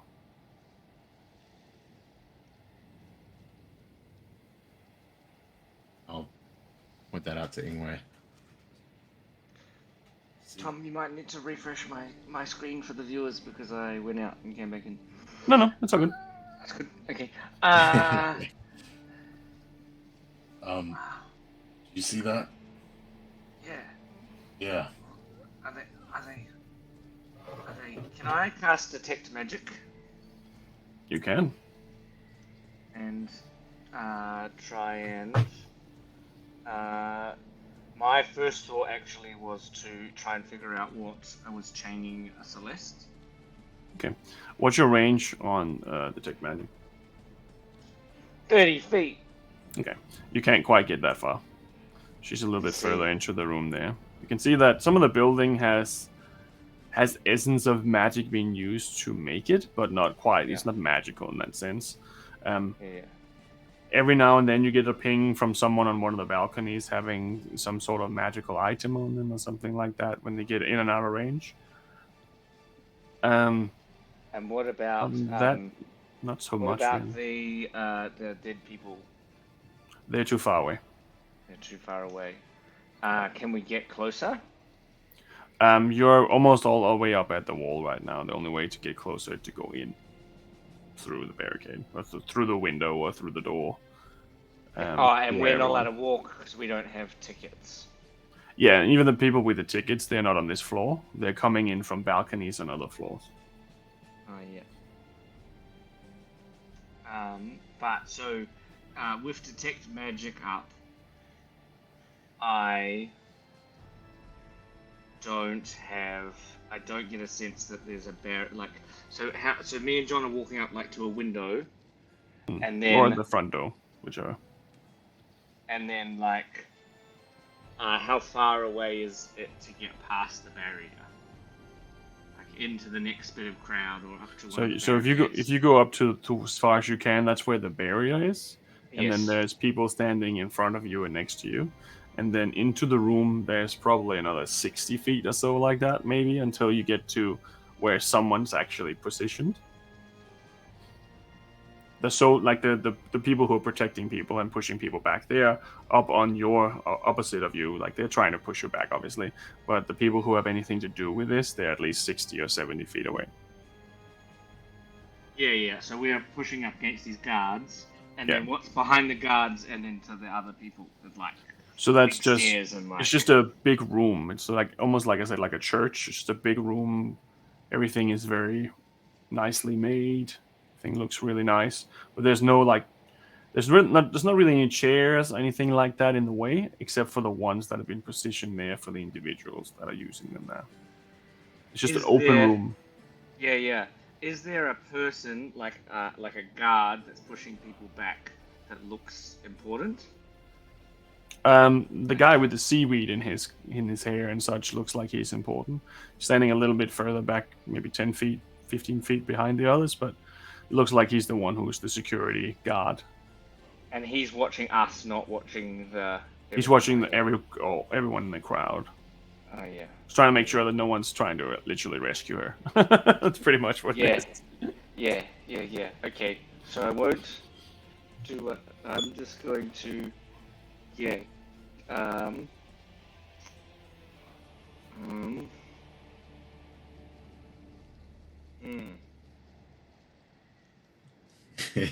had the same thought.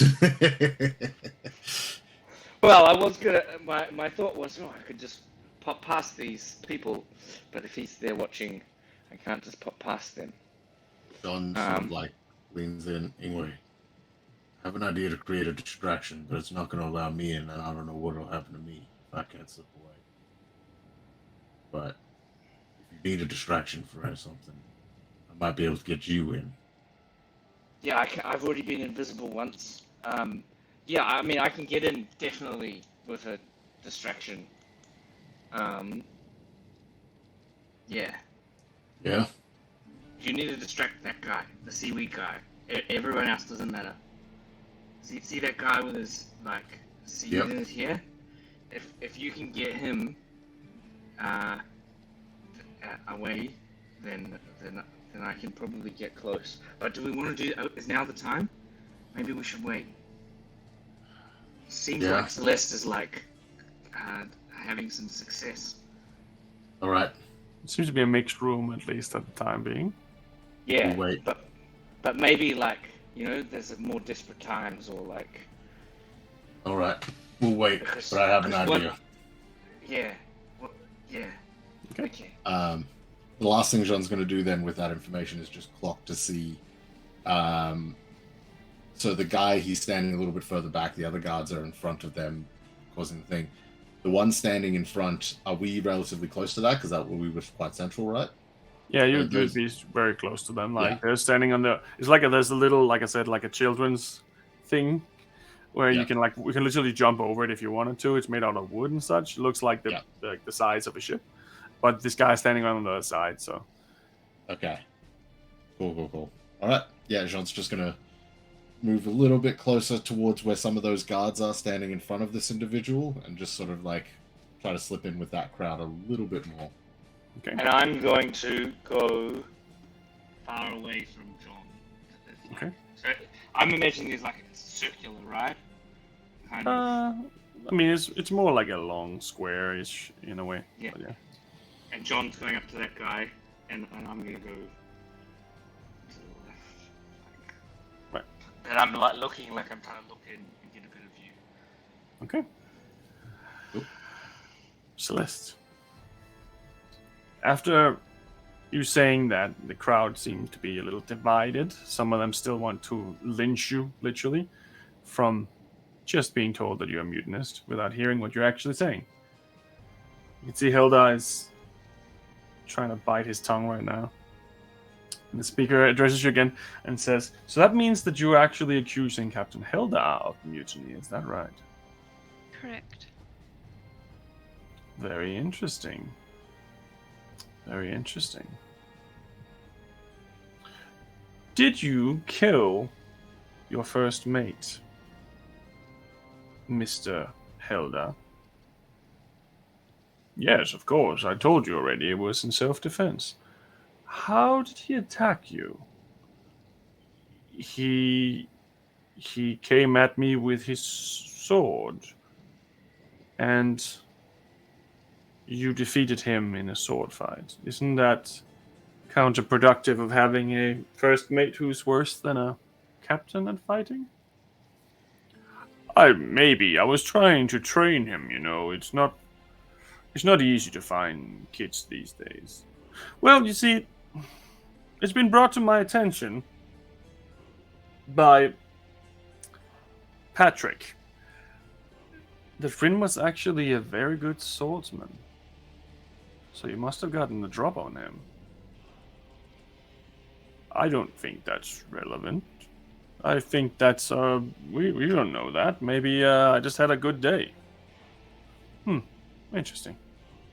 And he looks back and you can see Patrick is just giving him a wink. Right. Well, I mean, if that's the case, we have to look at the rules and start going through this book.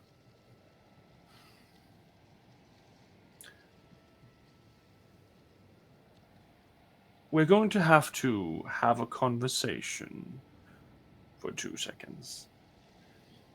And he turns around and he walks over to each of the Lords of the Sea, one by one.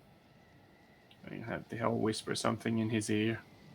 He comes back to his desk. Well, for the time being, under the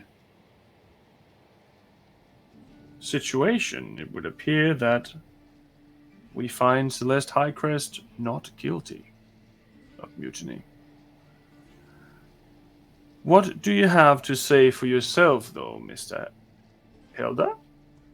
Where did he go? What the fuck? Can someone... What the f... And he seems to be gone. Well, remove her shackles. I believe that we've been doofed.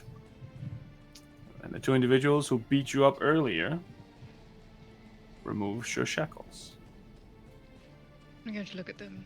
I'm going to say, I told you you'd regret what you did. Yeah, and I told you, if you use your smart mouth one more time, And then, what best can be described as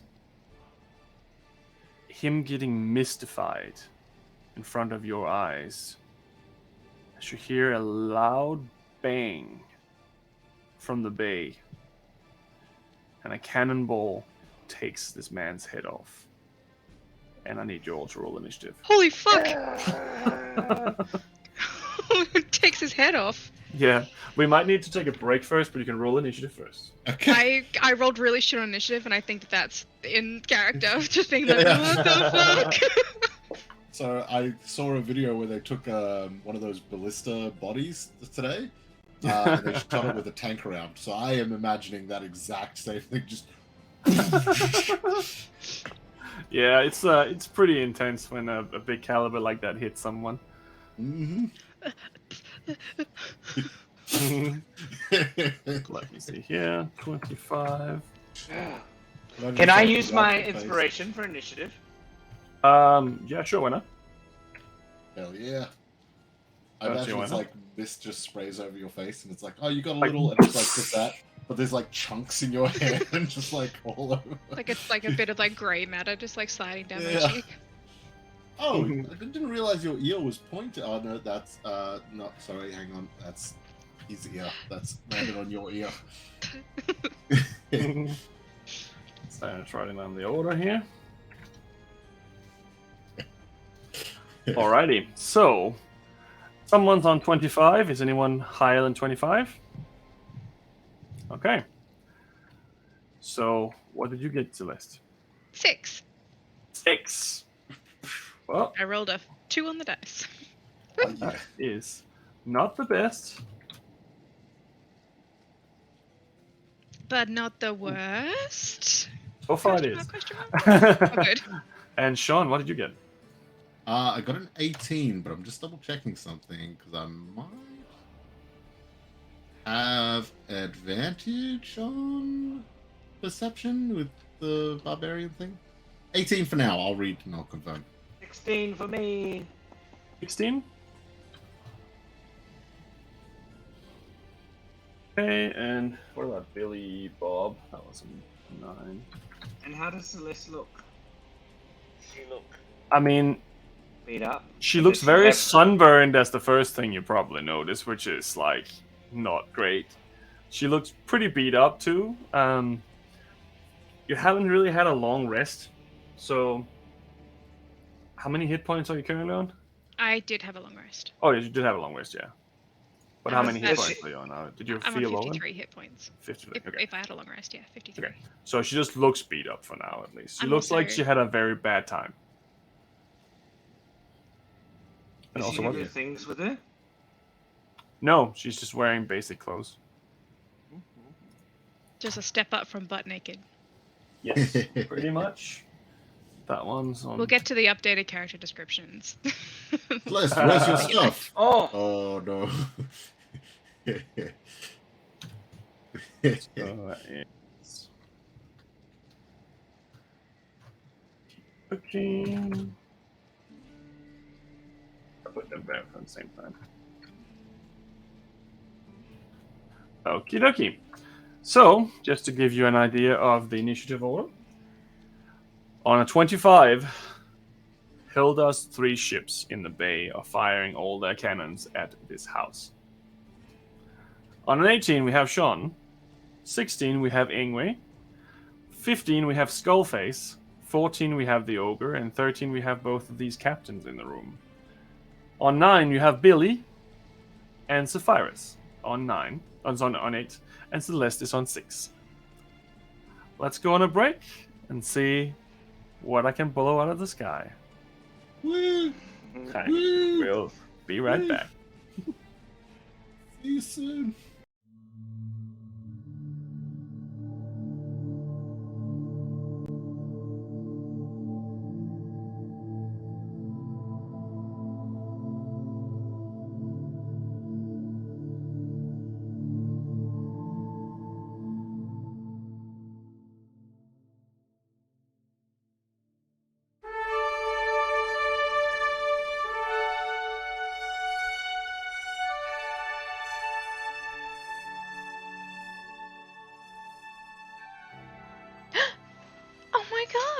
Hi! Sorry, I totally didn't see you there.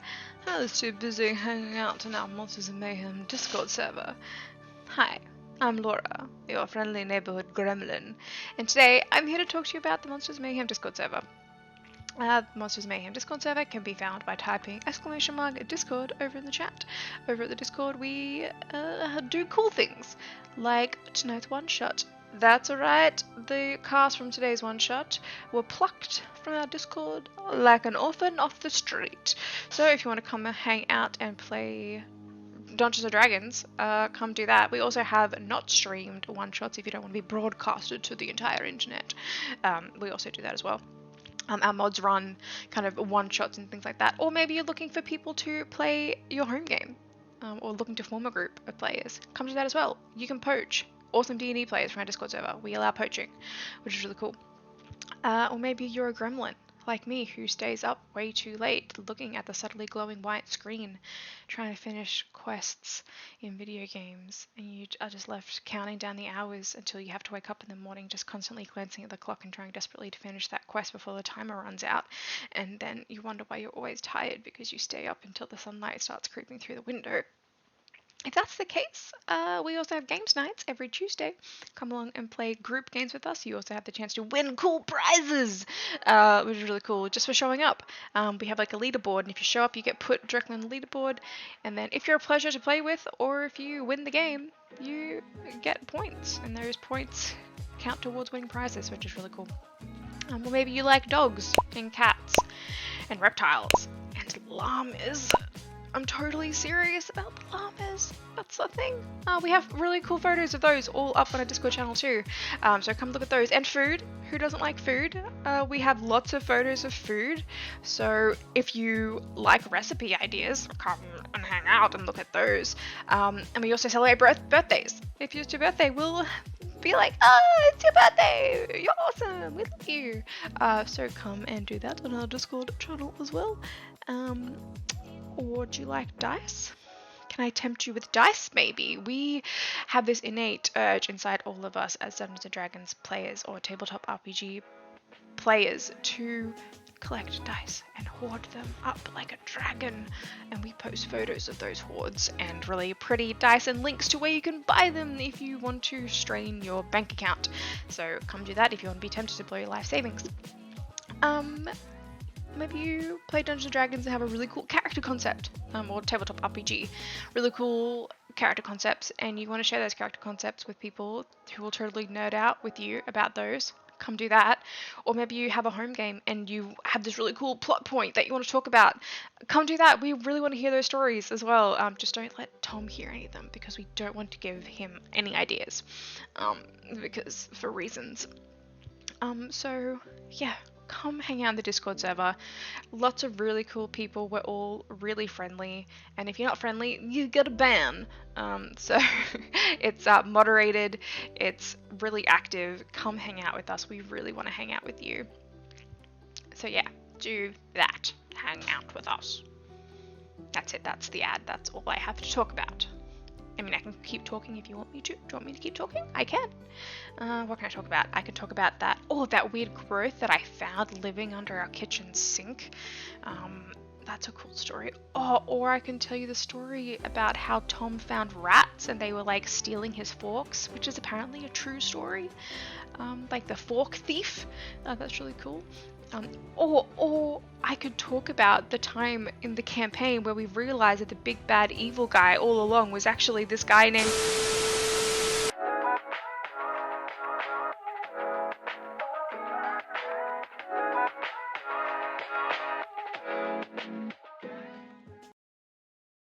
Monsters and Mayhem is sponsored by Miniporium.net, a huge selection of highly detailed miniatures for any tabletop role-playing game. Check out the beautiful miniatures, and if you use the code MAYHEM, all capital letters, at checkout, then you receive a 30% discount.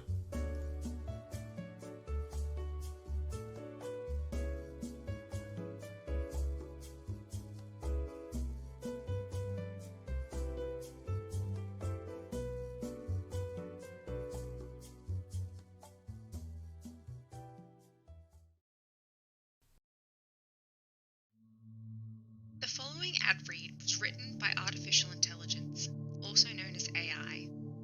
We here at Monsters and Mayhem do not endorse any outlandish or nonsensical statements as written by this robot, but we hope you enjoy nonetheless.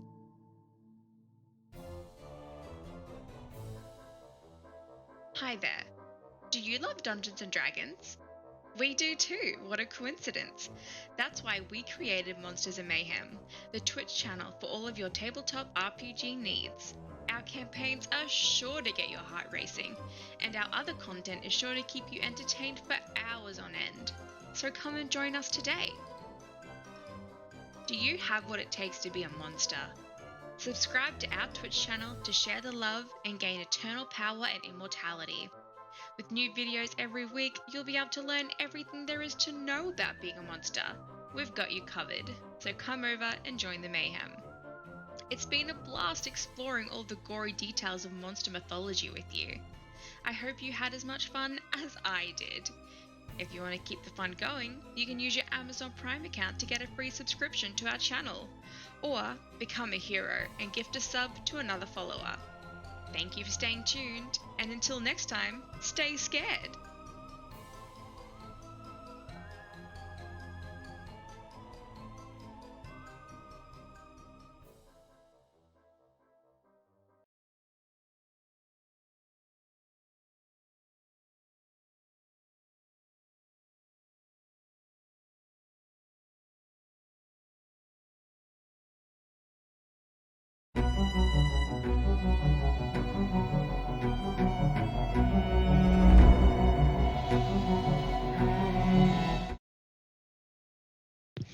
Me neither. I'm embracing the chaos.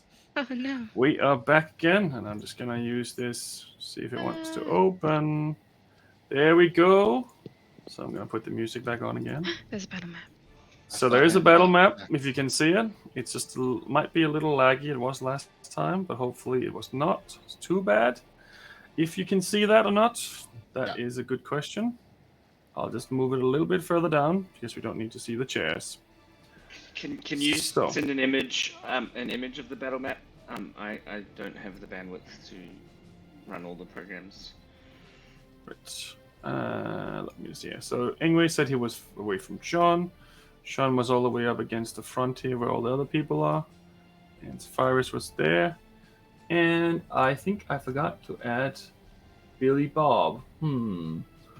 Let's choose Watt as Billy Bob. Yes. Okay. So he's here. Let me just change his thingy. So we don't have to worry about his vision for now, at least. And save it once we do that, apparently. Oh. I thought I saved it. Okay. So I will try to send a picture. No, I got it. Okay, great. Okay. Photo of the screen. It's not the best, but it's something. Yeah. All good. So I'm trying to position it as much as possible so you can see everything that's going on here. So all these other people outside are actually just innocent bystanders. Question mark innocent because they're all pirates. Yeah. And we have the little white one here, which is Billy. We have the blue one, which is Sean. Next to here, there is Sapphirus. And Ingwe was up here because he said he went further away. Inside the room, we have the captain. And we have a captain. And then we have two of the first mates, both centering in on where Celeste is. And the speaker is still here. But what also does happen is that the security storms out of the back room, protecting all of these lords from getting blown the fuck up. So currently, the security has left, which is a good and a bad thing. Celeste, you're free of your shackles, but these four individuals are still in here. And two of them look like they're eyeing you for their next meal. The only one who's still left in this room is the speaker, who seems to be very scared because this hasn't happened. But at the top of the round, I'm going to fire two more cannons. One goes wide and you can hear a building off somewhere not far off just cracking as it gets hit with this explosion. The second one mows down 4 of these individuals up front.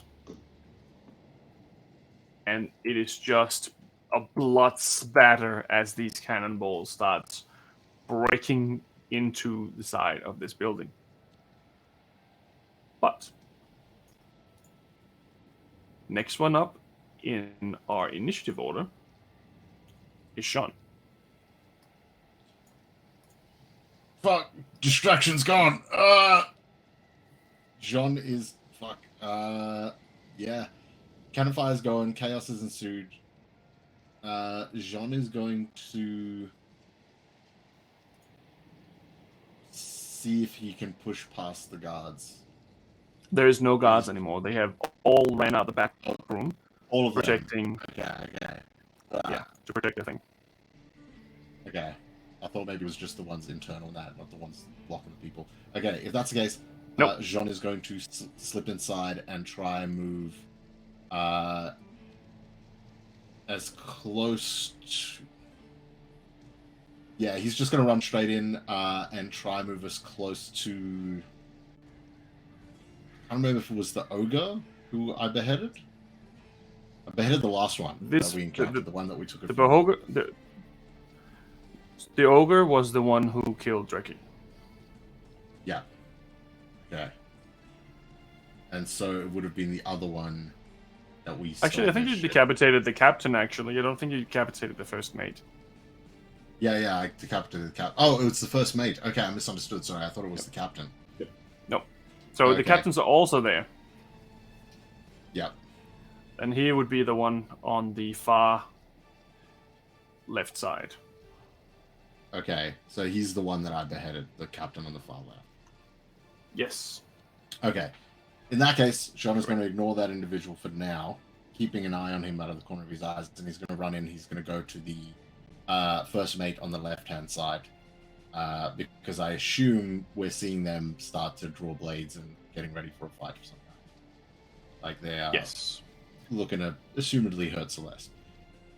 Yeah, so Jean's going to charge into them. If I've got the speed to get to them, I will make an attack. If not, I will action to dash and get right up in their face. Right. You can get all the way up by running, but you have to use your action and your movement. Yeah, okay. Sean will run in and he'll just be like, look over to Celeste as he pulls out, probably not the best combination, pulls out the shield, Raz's Shield of Retribution, holds it out in front with the axe out, and he just looks and he goes, funny bumping into you here! And he's just going to hold his ground, just hold up the shield ready to go with whatever's to come. Very well. Next up is Ingwe.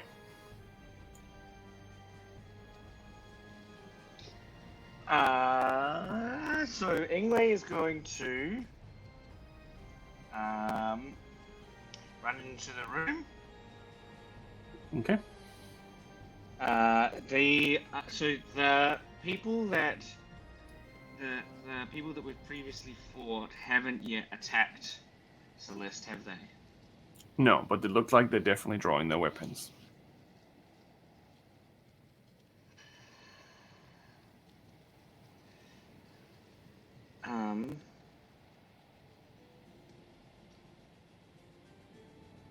Okay.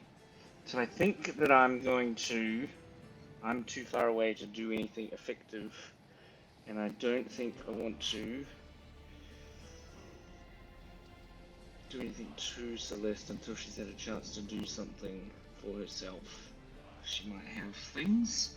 So I'm going to run in and I'm going to run as far as I can in my 30 feet of movement and call out to John and Celeste and call out to them and say, see if you can get to me, Celeste and John. I can get one of us out of here quickly. Does anyone want to be a bird or an ape? And then I'm gonna cast.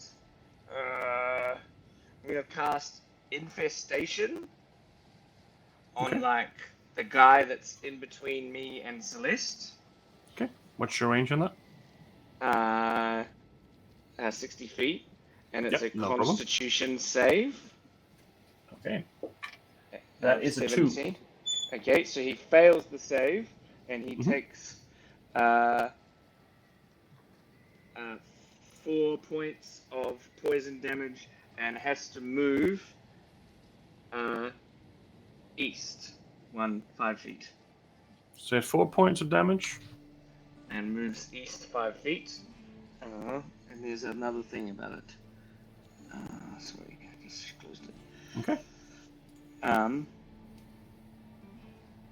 East might will take 1d6 points and moves 5 feet random direction.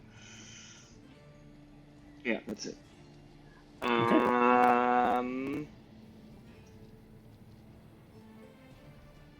Action. What is action? Oh yeah, I can Misty Step to be closer.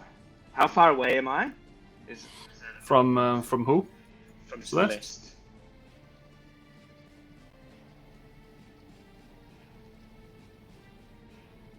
About 60 feet.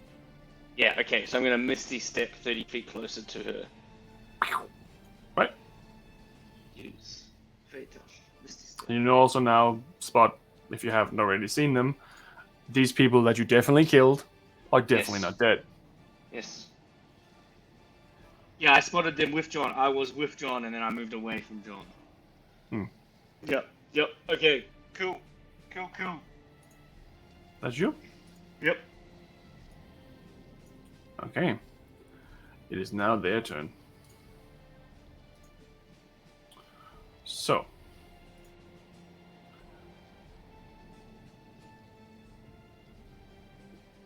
She's going to jump over the railing and is going to go straight for Celeste.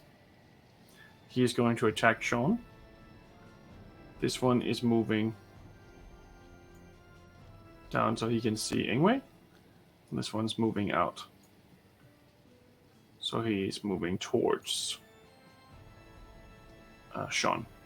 So, first, there's 2 attacks against Celeste. One is a 14 and the other one is a 13. But right now, I don't think you're wearing any armor. Oh, no, I wouldn't be. No. Actually, 14's my AC. So Okay, 13 so is one me. of them. So 14 points of slashing damage. As you get stabbed with a rapier. And, yep. And that's pretty much her attack this time. And she's just looking at you like, we have unfinished business, my friend. And the other guy is going to attack Sean 3 times. That is not great. One is an unnatural 20, and one is a 19. With it. And one is a 12. This is. Okay. So he's going to hit you for... Gonna pump one of those in there. So 16 points of slashing damage with the 2 attacks.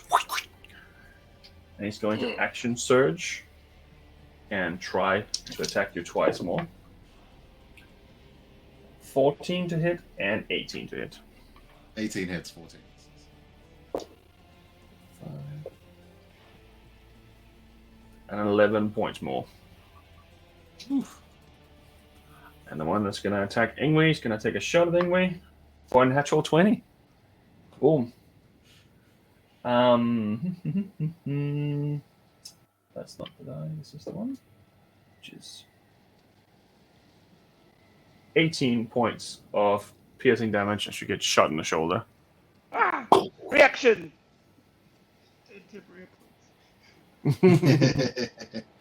Very well. The guy who's going towards... Actually, he might shoot at Ingwe too, because he can't really shoot at him without hitting his friend. Actually, he's not going to care. He's going to try to take a shot at Sean with disadvantage. which is going to miss. So let me just see. He hits his friend Oh snap! for 5 points of damage. Now, just to clarify as well, because it's my first time actually trying this. The Ron Shield of Retribution, do they have to miss within a certain amount or something for me to trigger it? I think it's if they hit your actual armor class. Okay, so if my AC So is you- 15, what it- they hit a 15, then it triggers. Yes, Gotcha. Okay. exactly. Sweet. So the ogre took some damage. Okay. So that is their turn. And next up we have Billy and Zephyrus. And someone else. So Billy's going to go in trying to hide from the cannons. And he's going to realize everyone's getting fucked up. So he's going to pull out his little short sword, and then he's going to move towards this person over here. Zephyrus is going to walk straight down the middle. And he's going to cast a spell on her. And she does not manage to save, so she takes 16 points of damage. As it hits her with some sort of brain. It looks like inflict wounds kind of situation.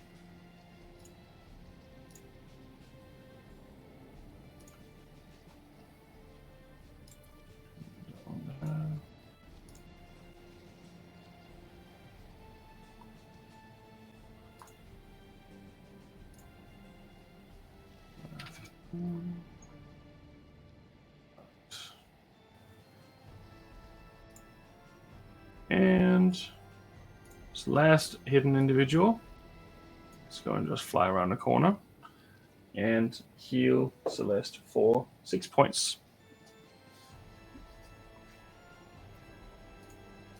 And now it is Celeste's turn. So, I'm assuming that's Skulled Face, correct? Mhm. So she comes up to me and stabs me with whatever it was that she did. I can't remember. Stabs me with a sword, rapier. Okay. I'm going to look down and then look up at her, and then I'm going to go with my hand. I'm going to try and grab her throat, like up under here. She's standing right next to me. Mhm. A natural 20! I'm not even joking. It's a natural 20. That will definitely do it. So it's 27 to hit as I go Absolutely. up towards her throat, and I hold onto her jaw and I pull her close to me and I said, "Are you mentally deficient? Did you not hear what I just said? He'll kill you as soon as you're not any use to him." And it'll be 2d8's worth of lightning damage as I cast Shocking Grasp on her. Go for it. Spectacular. Oh, 7 and an 8. So what's that? So 15 points of lightning damage. Okay. Is it doubled for a 20? Oh yeah, plus doubled. Yeah. So thank you for reminding me. Plus 15. Okay. He takes the damage, and then she has a reaction. Mhm. I think it's D8. Let me just check that spell. Where is it? How does it work? Oh, it's D10s.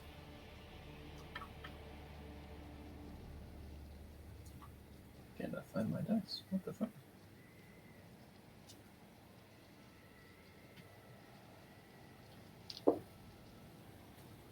That's 18 points of fire damage. And she looks like she's not having a very good day all of a sudden. And she's just kind of spitting it out towards you. I will never stop being efficient. We'll see about that. And then I'm going to disengage and run towards where Heldar was. Okay, so he was So I'm somewhere going over here. to, yeah. So I'm going to leap over, move over she can have her attack of opportunity. I'm going to leap over and I'm going to start bolting They already used the reaction. outward. Yeah, well then there we go. So move my full 30 feet towards where Helda was and towards that door. Right. So the door is actually here. This is just a window. So Well, where do I think he ran to? He like, was here, disappeared from? and then suddenly he was just gone. So right in front of where you are now, towards the northeast. Alright, well, I'm gonna... Yeah, I'll leave through whichever entrance is closest to me towards the ship. Towards where I know they're docked. So that's probably more like this way, I think. So you probably get to around the door there. Mm-hmm. And you can see, getting to this place, you can see the docks have just started opening fire on the ships as well. Yeah. And it's just like the whole circle of cannons that are just like... Everywhere is chaos. Everyone is just screaming in pain. And then I am going to bonus action healing word myself. And my healing word will be traitor. Good thing you have it marked on your body already. Well, that's a 4 on the dice. Guys, it's fucking... There you go. It's been a minute. Fair. It's like I love when the dice are like on you. Anyway. That's turn. That's me. Okay. I got inspired, by the way. Oh my god, I do. We have inspiration. Right. Top of the round, 3 cannon volleys gets shot off. One takes down another building, and the 2 others hit this building that you're in and take out a few of the so-called innocent people around them. Starting to get thin, and people are starting to like run around scared like headless chickens as everyone's getting shot at. But it is now Sean's turn. Literally headless. And it's now Sean's turn. Okay, sorry, I missed it. If you said that before, my apologies. I just saw I got inspired, so I was like, "Ooh!" Let me just say thank you. Sweet. Okay. So I'm just gonna refresh my map to make sure I'm up to date on the happenings there. Yeah, sweet. Okay.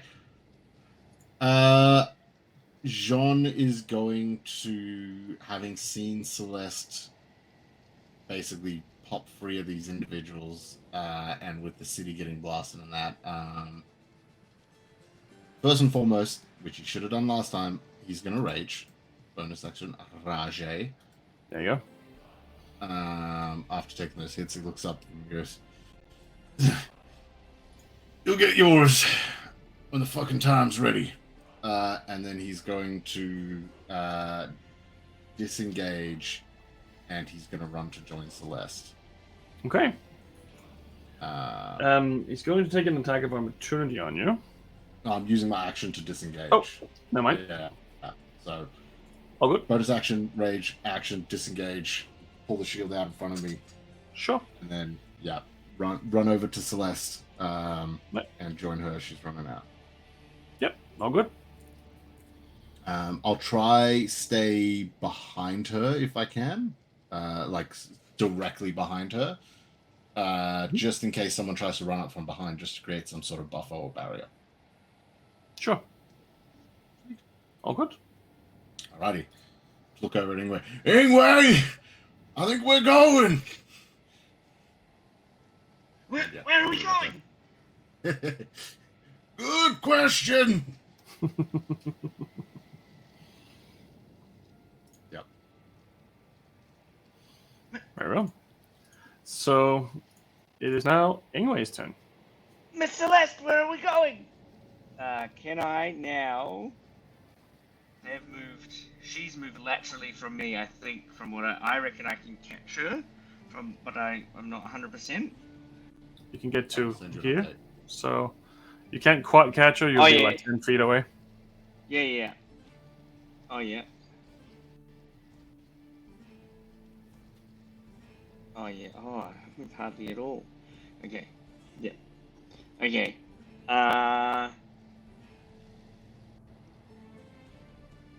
get a response? Did I miss Celeste's response? Did she respond, or is she ignoring us and attacking things? She didn't say anything yet. Can I respond as he yells out, "Where are we going?" Yep. Here. To kill him. We have ships. We have. I'm going. Oh, what's the rule around like giving people stuff? Depends on what it is, I think. What are you Like- trying to give her? I want to give her weapons because she has none, and I have lots of them that I can't really use. I'd say Could I? you can do if that I as a use bonus my, action. Okay. I'm going to use my action to dash Right. to catch up to Celeste. You have And caught up. I'm going to hand her my mother. I think it's my mother's spear and dagger. It's a stone dagger, +2. And then I've got one that's like a spear +2. Maybe Yes, it's a magical which is spear. ironically the spear that you took from the woman that you are fighting right now. Oh yeah. Yeah, the spear that I got from the woman that we're fighting now. Does she have the Yeah. spear? No. No. Okay. Yeah. So I'm gonna She give has her. 2 rapiers and a dagger. No, I don't want to give the stone one. I've got one that's like, that's got a silvered one, maybe. Got heaps of random stuff that I can't never use. Oh no, the dagger. Yeah, that is my mum's one. Yeah, so my mother's dagger +2, which is a stone dagger, and the spear +2 from the lady that we're fighting again. Yes. And then I'm going to use the rest of my movement to the rest of my 20 feet to get ahead of Celeste, so that I'm not way behind later. So I should be 20 feet ahead of Celeste. Yep. So you're 20 feet out the door. That's you? Yep. Okay. Next up, it's them. So, Skullface is going to heal herself. Not terrible, but not great.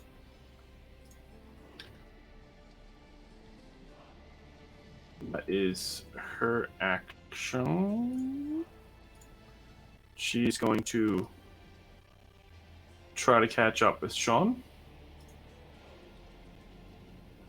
But she can't really do anything at the moment because she's already used her action. The ogre is also going to catch up with Sean. And he's gonna yell at you as you're running. I'm not done with you yet. I'll kill you as a little dragon, fella. And he will attack because he still has his action.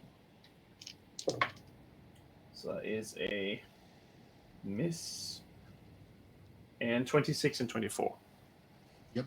And he's gonna give you. Ooh.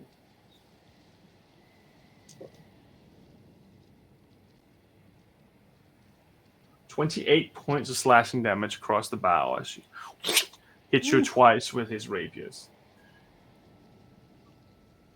Right. I'm raging. That is correct. Sweet. That wasn't already halved, right? Ooh. No. And then the captain is going to run over to Billy and attack him with his sword, which is a miss.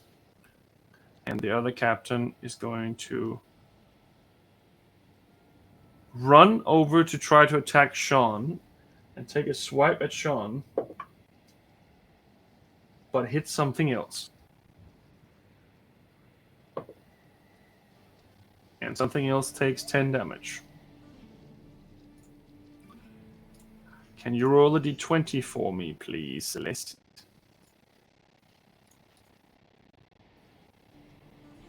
Nine. Okay. Sonus is temporarily unavailable. No. And he's like, what the fuck was that? But that is him. Sapphirus is still there. So Billy's gonna fight back and not hit. And Sapphirus is going to heal Celeste for 12 points as you're running out of the door. And that is that. And now it is Celeste's turn. Action and movement 60 feet moving towards the docks. I'm not attacking anyone or doing anything apart from like dodging out of the way and just like sprinting down No problem. towards the docks. She's out of there. Let me just double check. Actually, I'm going to, as I'm moving, I'm just going to call behind me and turn around, look at Ingwe, and then clock Jean, and go, try and keep up! And give you Bardic Inspiration as a bonus action. Beautiful. D8, right? I think so. It's Let been me- a while. Triple check. Bonus action, Bardic Inspiration, D8. Yes. Sweet. And I think there's something about you using it on healing as well. Yeah. I think there was some, just in case, Yes. because we haven't played in a while. So I've got magical inspiration, so if someone heals you, that D8 can also be added to the roll Amazing. for heals. And was that, sorry, just to clarify, that was to me or Ingwe? You, because you're further away than Ingwe is, I think. Ingwe is Okay. kind of close. Yeah, Ingwe's out the door. Thank you. Alright. That's your turn. Right. Start of the round. 3 cannonballs. Okay, so one goes wide and flies straight over the building, and you can just hear this. All these cannonballs just flying over and takes off a little chunk of the building and just lands somewhere on the backside of this island, and you have no idea what's back there right now. Another one hits the building, and one of these smaller balconies on the inside just splinters into atoms. And luckily for the people who were in there, they left. Last one. I need everyone down the center line, which is Celeste and Ingwe, to make a dexterity saving throw. Heaps. 26. That's good. Dexterity saving throw. I'm very good at pen.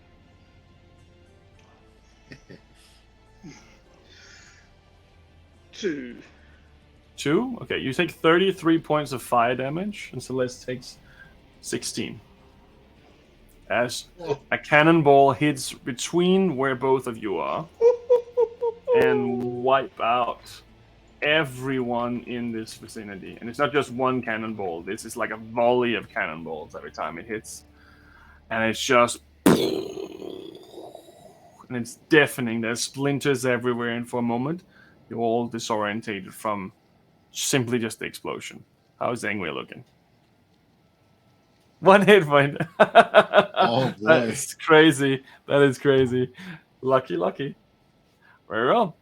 But that is the barrage. So, yes, and the last one hit the building. Yeah. Sean, you are up. All right.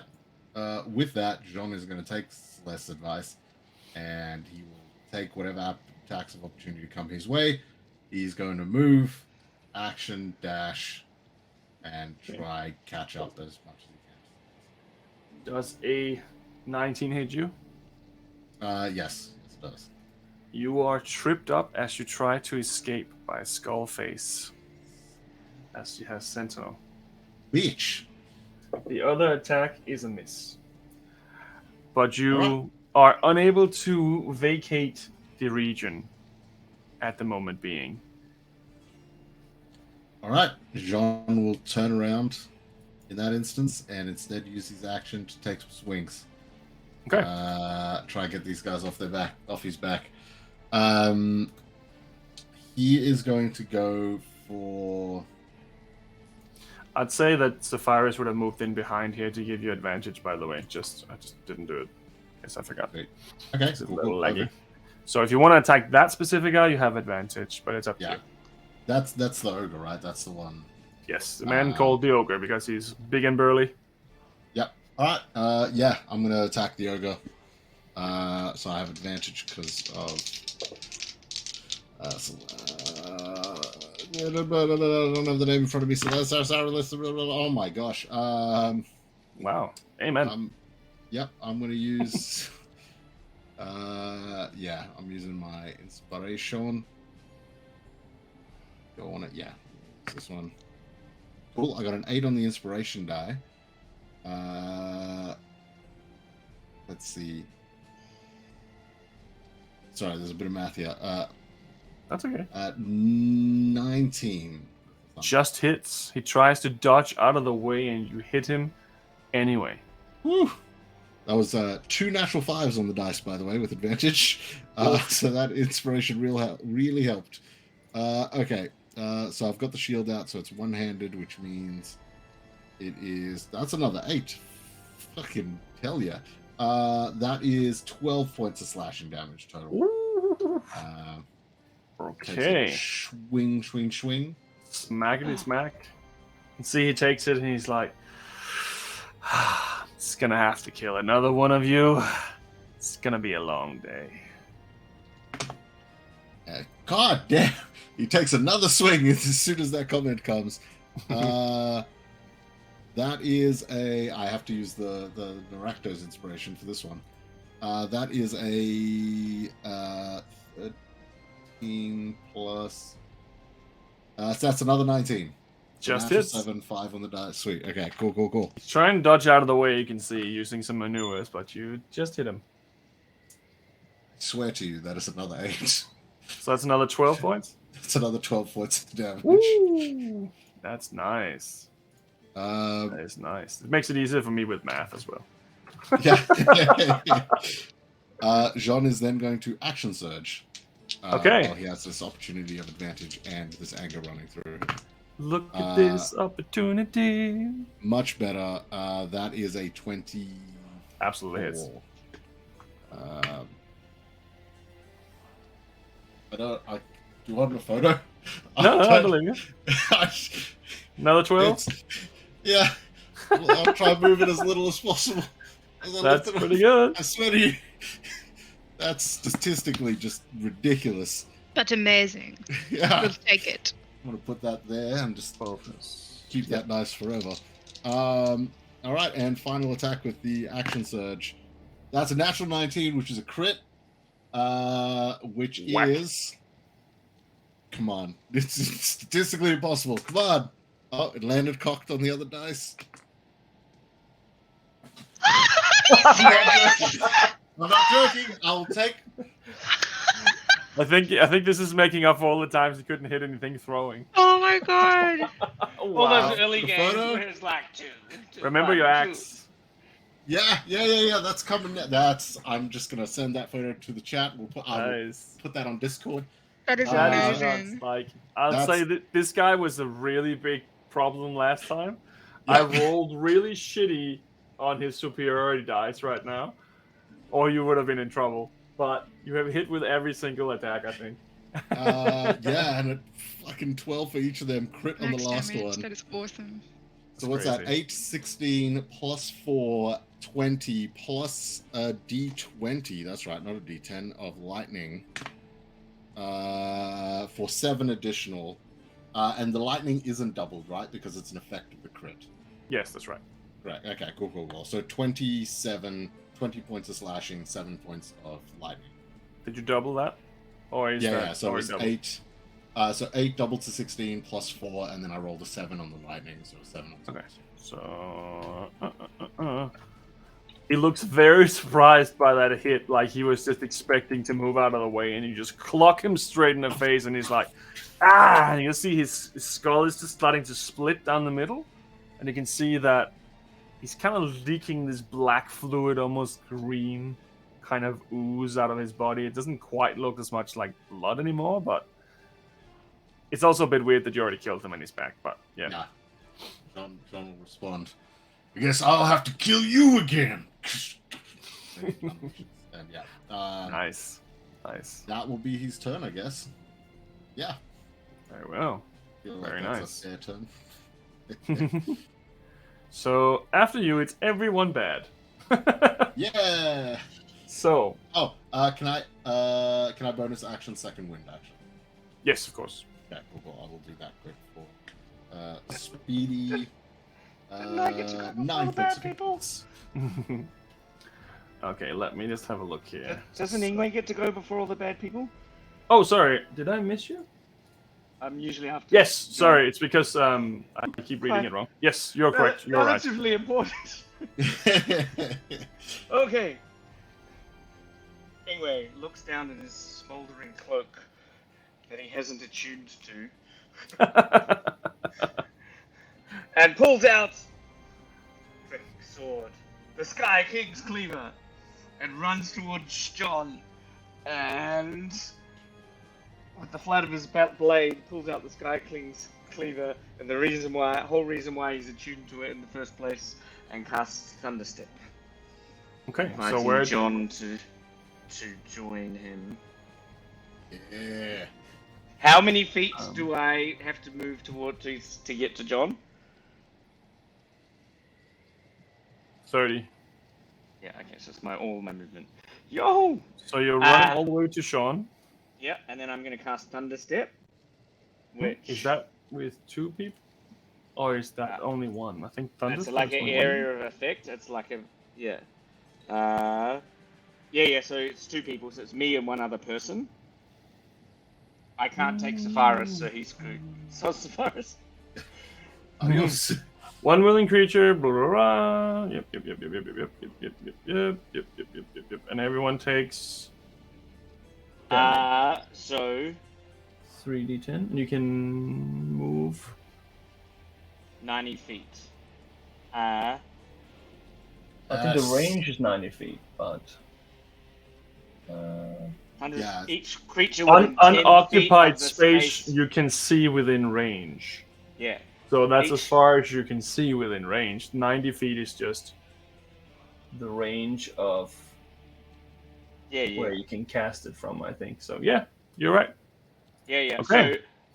So the everyone within 10 feet of where I would be standing must make a Constitution saving throw. That's a fail. That's a Oh. fail. 17. That's a fail. And that's okay. Which one's So, a D10? That 1, 2, one's a 3, 4, D10. 2, Okay, so 3. everyone fails that one except for 1 guy. Oh, actually, it doesn't say anything about good or bad guys. It just says everyone, right? Everyone. So yeah, Sephiroth would take it too. Sapphire is fine with a save. Billy is fucked. They take 23 thunder damage, or half Billy's as dead. much on a successful. It should be within 10 feet of the launch point. So if Billy's outside of 10 feet, they're safe, right? It's only Is 10 feet of where Ingwe was standing. So I don't actually know the map, but Ingwe would have Okay. been a bit smart about it if he could have avoided smashing How much damage did you say, sorry? 23 or half as much on a save. Oof. The skull face one goes down. And the other guy.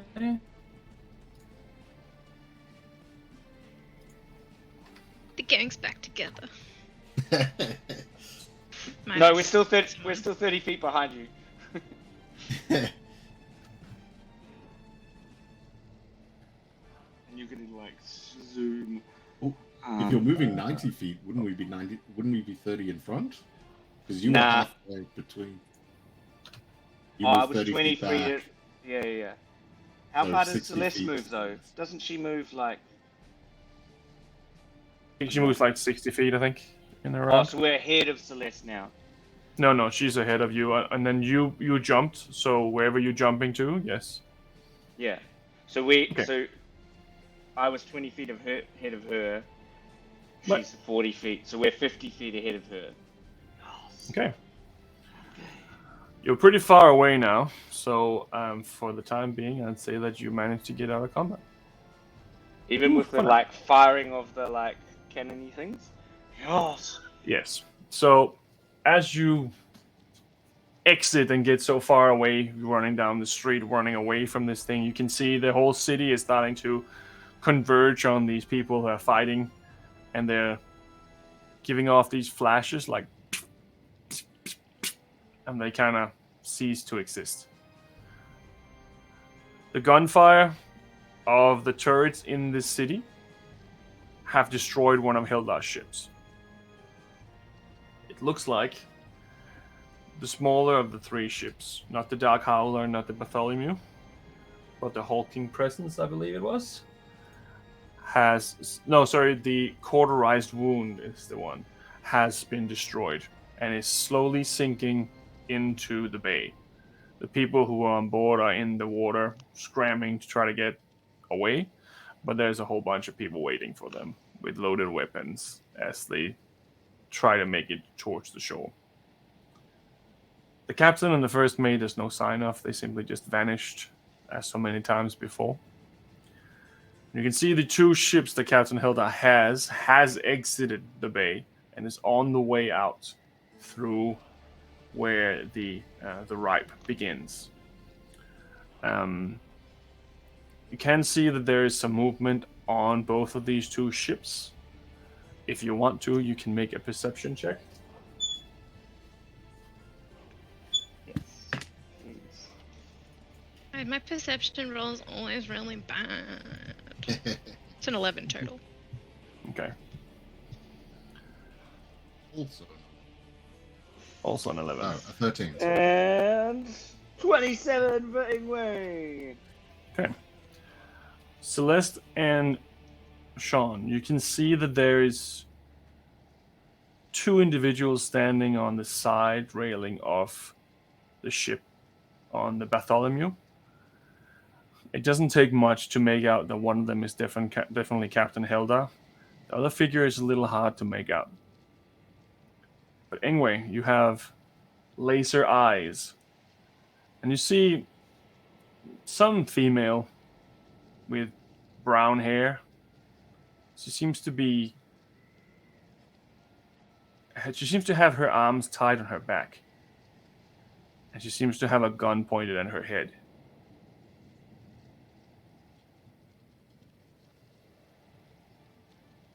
You see his lips move because you rolled pretty well.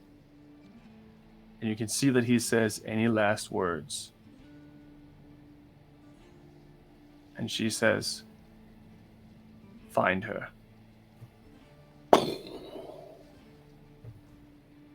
As this individual falls into the water and sinks to the bottom, a portal opens in front of the larger ship. A triangular shaped portal that seems to be opening straight into a wall of water. As both of the two ships, while still firing on the city, escapes through some means of magic. For a moment, there's no combat. What would you like to do?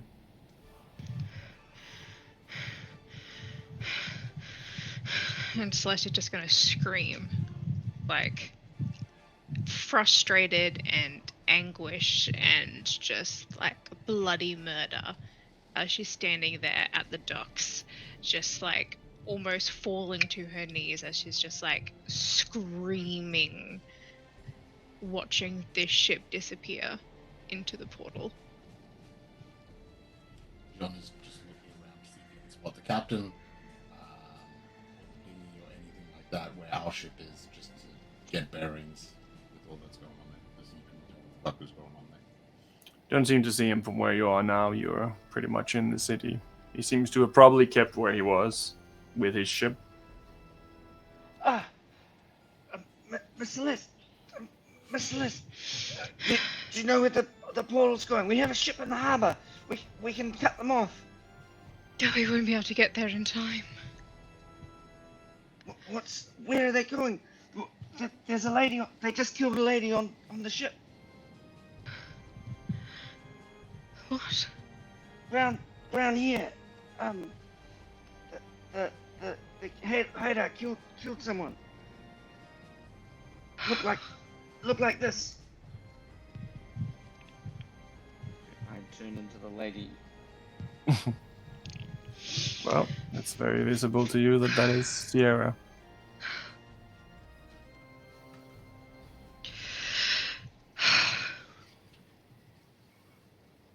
I need to find him.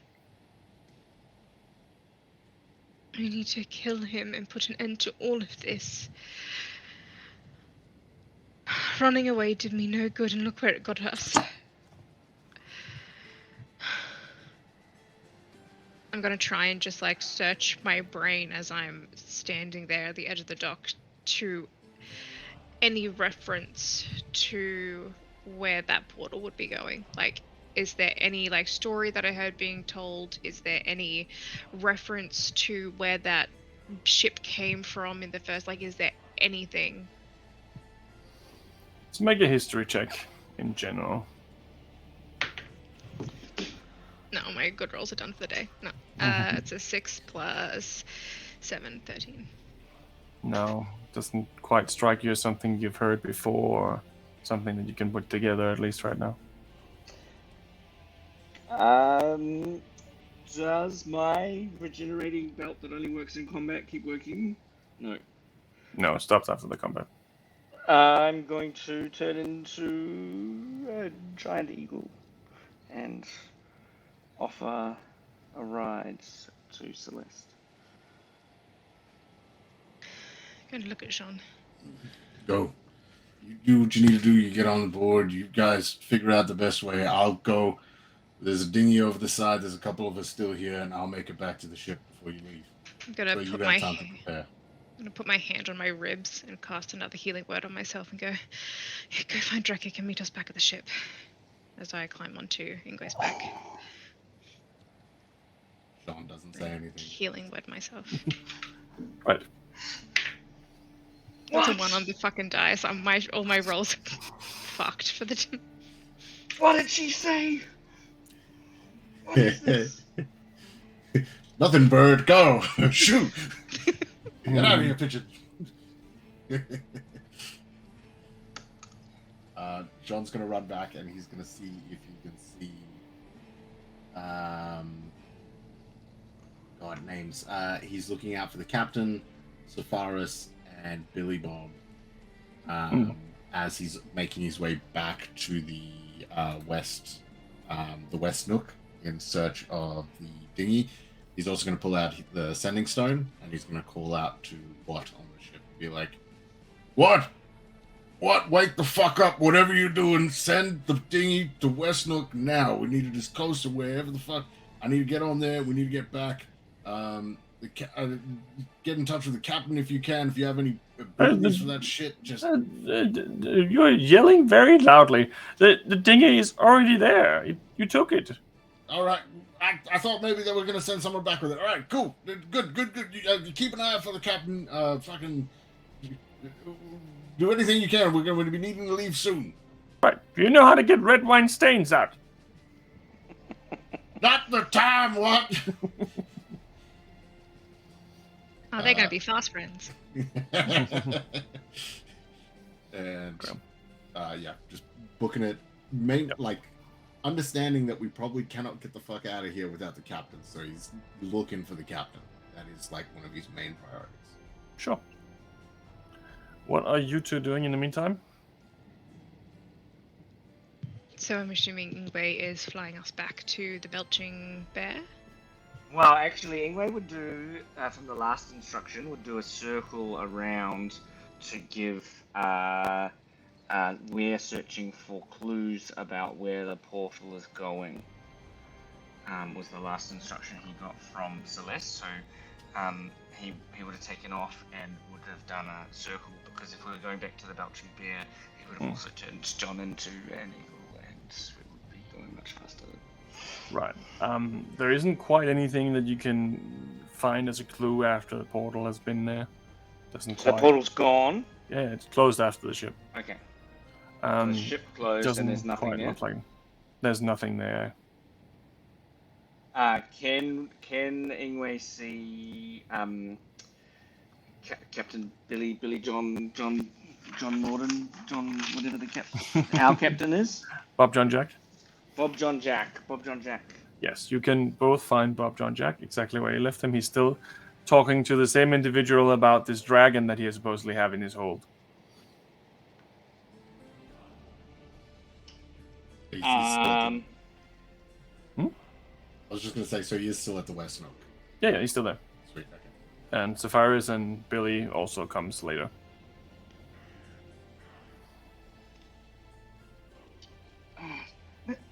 Miss Celeste, can you see anything? Anything can help? Am I on your back and you're speaking telepathically? Yeah. Alright. You can only speak back to me if you can speak back to... Oh no, you can speak out loud, I can understand you. Sorry, what was the question? Is there any clues? Is there anything you can see about where they might be going? Where should we go next? We have a ship. We have a ship in the harbour. I'm going to say to you out loud, because I cannot cast message at the moment. I cannot cast any of those spells. I'm going to say, there'll be nothing here that'll tell us where it's going. It's the creature. The creature would have opened it. There's nothing here that'll tell us where it's going. If anything, we need to find out what that creature is, what plane it came from. It'll be there. What creature? The ship.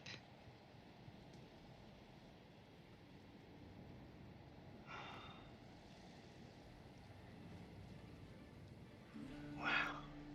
Has Ingwe seen the ship? You seen it as a ship? Seen it as a ship. Didn't know it was a creature. It looks like a ship. And the ship's gone through the portal. Both of them, right? Because he has Both of them. 2 ships left. Yeah. Third one is sinking to the bottom. Should we go back to our ship? Or should we get Mr. John? We told John that we'd meet him back at your ship. Okay. Let's go. But I'd suggest going to question the crew that survived, but I don't think I'd be able to speak to any of them right now. well, get to the captain, and he's like, "Oh, you know what? Maybe don't worry about it. I'll figure it out some other way. I'll just leave it where it is for now. Thank you so much for your assistance." It's like, what the fuck? What is this guy on about? A dragon? John just Oh, runs there past, you go. grabs the captain by like the shirt, and just starts running. I gotta with go. him. And he's just like, "We don't want to unleash your dragon here!"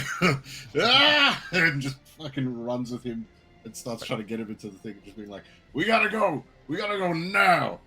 And like, yeah. All good. You run to the dinghy, where you are all put in the dinghy. 1, 2, 3, 4, 5, 6. So there's one person too many, but Zephyrus says he's going to stay. Fair enough. I think the other two are meeting at the actual ship. Right? Oh, are they? That's going to be. We're Okay. flying Yeah, out. we're going to the barrage. Okay, cool. Right. So, yeah. Sure. Yep. Zephyrus is coming with you then. No problem. Cool. No need for noble sacrifices. Let's get in. Nope. All Well, I good. actually came here for a holiday. Oh, it's warm here. It's actually warm here. Very well. Sean, you make it back to your ship, and the other two make it back to the other ship, or are you going to the Belching Bear? I think we're going to the same ship. Okay, so the Belching Bear is the one No. that you're going to then. That's No, what we're going to The one that's a long way away. the one that's a long way away. Oh, are we? I thought we were going back to the... Right. Oh, just the one that's still in the harbour. Hmm. Oh, we can. I mean, whatever, you're driving, so... Yeah, so Ingwe would turn around, and we can have that conversation because we can. Ingwe would be heading away from the like firing cannons and assuming that Celeste needed to be out and safe. But also, Ingwe's kind of thinking the ships might just pop out, like because he's got the spell, which is like tree spell, where you can go like up 2 kilometers away, and we would then be able to intercept the ship. So he's like still in the mindset where he's like, I'm gonna intercept the ship from the Fair enough. Celeste. But we can turn around and go back. We can go back and get Mr. John. I think And we all what? need to be together. Yeah. Okay, shall we turn around? Yes, to take us back to where, Mr. John's going. yes. Cool. Okay. Can I see that the ship is still where we left it? It's still where you left it. And it's not being attacked by like ships or like a No. whirlpool machine thing. Cool. Okay, cool. Yep, I will go back to. Do we get attacked by cannons or anything as we fly back into the? No, not at this point. They saw you take off. Okay.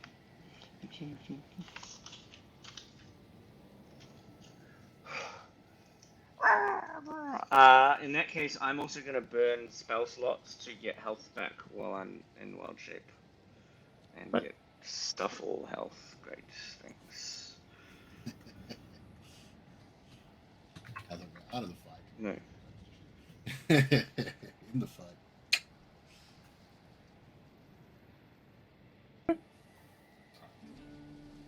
So we're all back on the ship at this point. You're back on the ship, and they're starting to head back out once again. And the So captain, once again, puts the blindfold on as he backs out of the labyrinth. Very So as carefully. Celeste touches down onto the ship, she's going to... Does Ingwe go back into Ingwe form, or is she still eagle form? Yeah, I'll go back to Ingwe. Or nah, I think I'll stay in eagle form. Actually, we're still like in trouble here. She's going to reach out to Ingwe and just wrap an arm around his feathery little neck. And then she's going to reach out to Jean, like stretch out her hand towards him, and just pull him in and just bury her face in between both of them. Thank you so much. I wasn't sure if you'd find me or if you'd even come. We had the help of some people. I'm just glad we managed to get there in time to do anything. Like, you got a silver tongue on you. You managed to work them well. It wasn't so much that, it's just telling them the truth. Where's Drekik? Not here. We have another ship. You have two, of course. No, they told me that they sent some out after you, and I feared for the worst, but when I saw the captains come back without a ship, I assumed. Yeah, well, we managed to take it down and commandeer one of them, so to speak. So, yeah. Words can't express how grateful I am for you for coming after me. I tried to hold out hope, but I wasn't sure. So. Don't you worry. You're one of us. You do what we can at any time. And you can see that she's missing teeth. And that on her hand, the one that doesn't have the tattoo, there is, like on her forearm, there is a massive brand that just says traitor, like all the way down her forearm. And she's standing there in basically rags, like bare feet, just like a loose top and pants. Ingwe's gonna drop his form.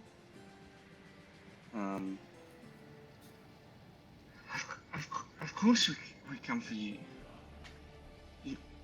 You're one of us. We're I knew together. that we were so close in it. No, I didn't know if you would. I didn't even know if you'd be able to find me. I was stupid. I was stupid for leaving, but I had to try. Take us with you, Nick. Bring us. Look, we can help you. And Ingwe will take off his cloak and try and wrap it around her.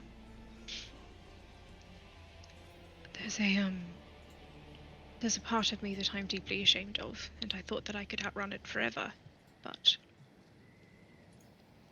that's why I need to find him, and I need to put an end to all of this. I need to... because he won't let this go. And if we can be on the offense, take him down, I can put an end to all of this.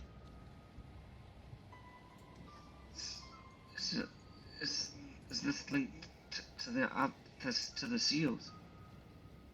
No, this is something entirely different.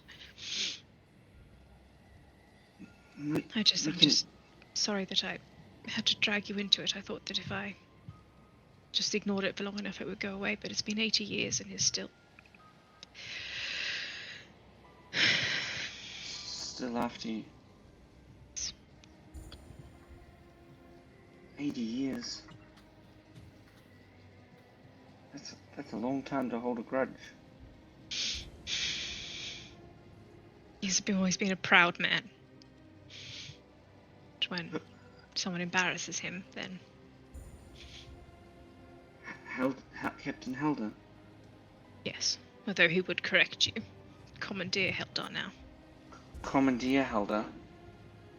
What? He was a captain when I knew him. What did you do to embarrass him?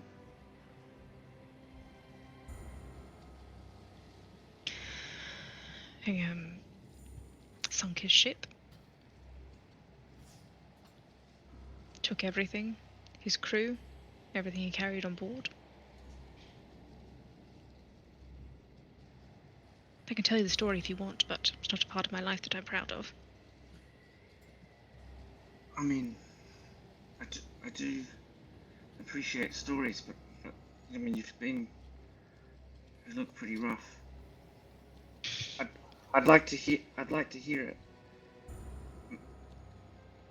Maybe if you want to tell it, if now's the time or another time, we're here and we're here to help. Well, I think I know it's a lot to ask. For us so close to getting the hammer, we could just turn tail now and go back to Itna. But if we can somehow figure out what that ship is and where it came from, go find him. He wants to talk about justice. That's what he brought me here for, after all. Then he runs away from his own. He's nothing more than a coward and a thief, no matter how many titles he bestows upon himself. He'll always be the same. Did he have that ship when you knew him? No, I sunk his ship, although I think that he either named another one after it or resurrected it from the depths of the ocean. The Dark Howler was the one that I sunk. And you think it's a creature? I know it's a creature. I saw it. The way that it moves, it's not like you're sailing the ship, it's like it's swimming. And it has a giant eye on the front, and inside it has a maw. They when they were taking me up to the top of the deck, they walked me past it, and you can see the teeth and the mouth on the inside. They feed it regularly, horses and such. And he didn't boast. He didn't boast the name of. I needless to say, names have power. You taught me that. Barely spoke to me at all. He just came in to gloat once or twice, tell me that he's going to kill all my friends and all that. Well, we're pretty hard to kill. That's what I told him. I told him good luck. Although there was still a part of me that believed him. Then when he told me that you were chasing, I felt hopeful and scared at the same time, because not very many people can walk away from fighting him. Although, of course, he'd never be brave enough to fight you himself in battle. He always sends his lackeys to do it for him. Look how that turned out.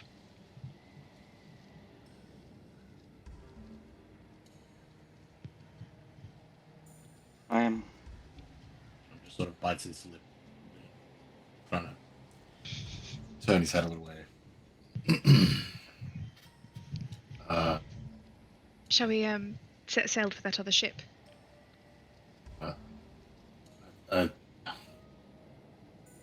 Yeah. He just looks up at the captain and just nods. If I think you're cutting out a the little. blindfold on, right? They're moving. Oh, sorry.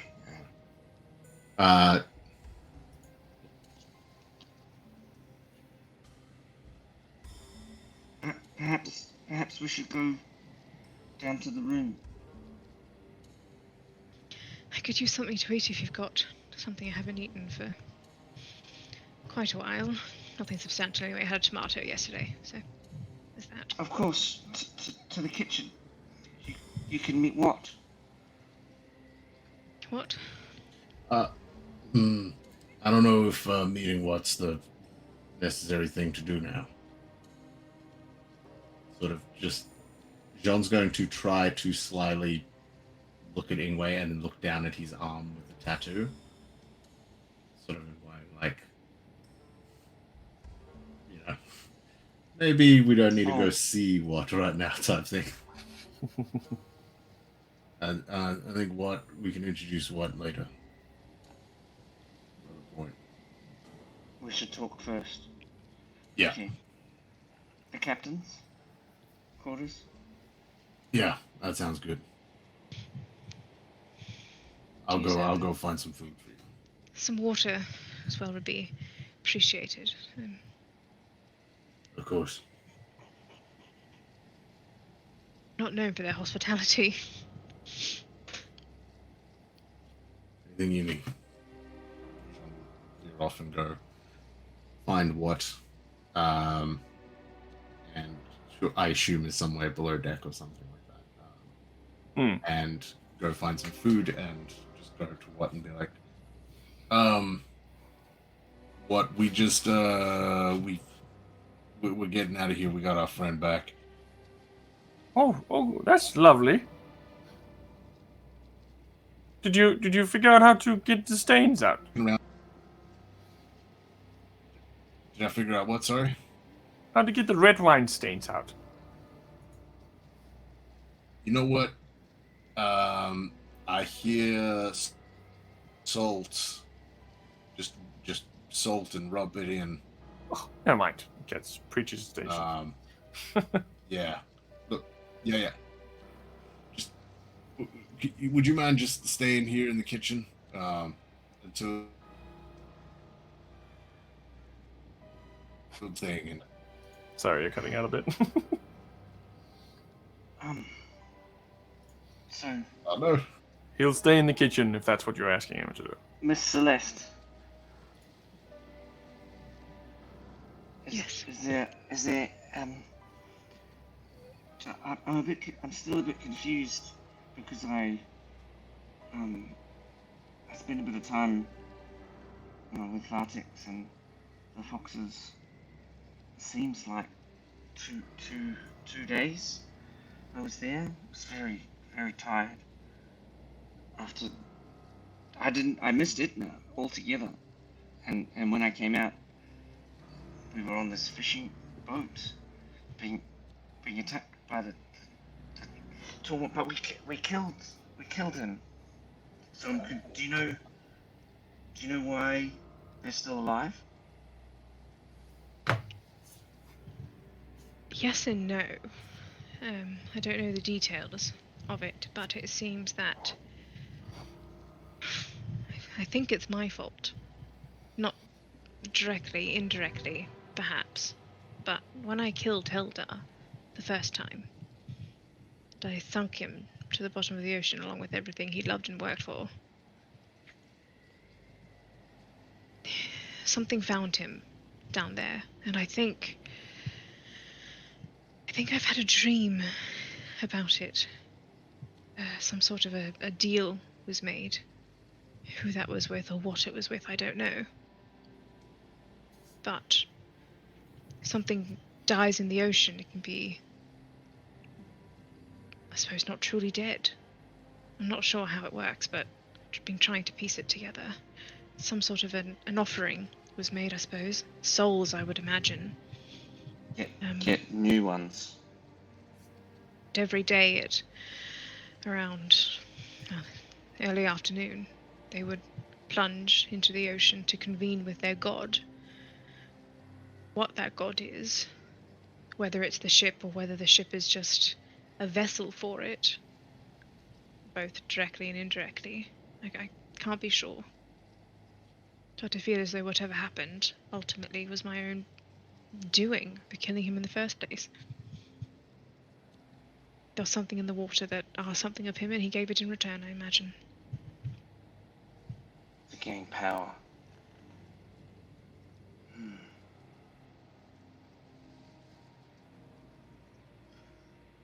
I thought we got even. I thought we were 2-2 up. Well, at least we got you back. Yes. And I can't tell you how thankful I am that you chased after me into the unknown. Yeah, well, I think if you or I had been there, perhaps the fishing boat wouldn't have been the plan to chase all those ships. But I suppose none of us were there. But, these decisions have consequences, as I'm finding more and more. I've gone close. I've seen the last few fights. I've gone close to death. I don't think I want to die. It's awfully permanent for most people. Yeah, I don't understand, though. Like,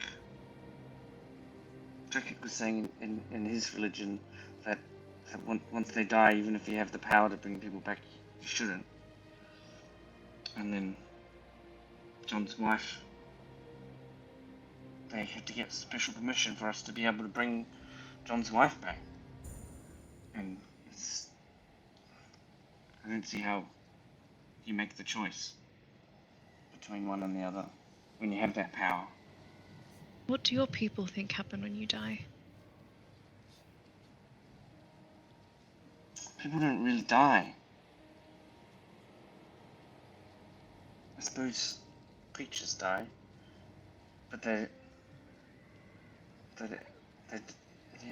sense of going to a different. We all always come back. We don't leave this plane really. I'm confused about the concept of leaving here because you just change. Like maybe you don't have enough to go on, and so you break up and become parts of other things, and maybe you come back, or maybe someone thinks you're important and brings you back. People in my tribe are very old. There's all sorts of people that you wouldn't even consider people. Mice and chickens and spiders and mosquitoes. I know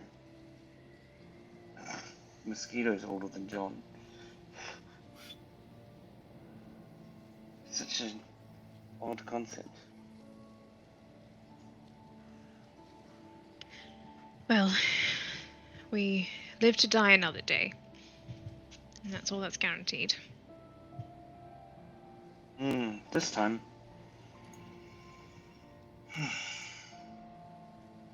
So, you don't think it's connected? So 80 years ago, that would have been the similar time as Cimmerian wards were?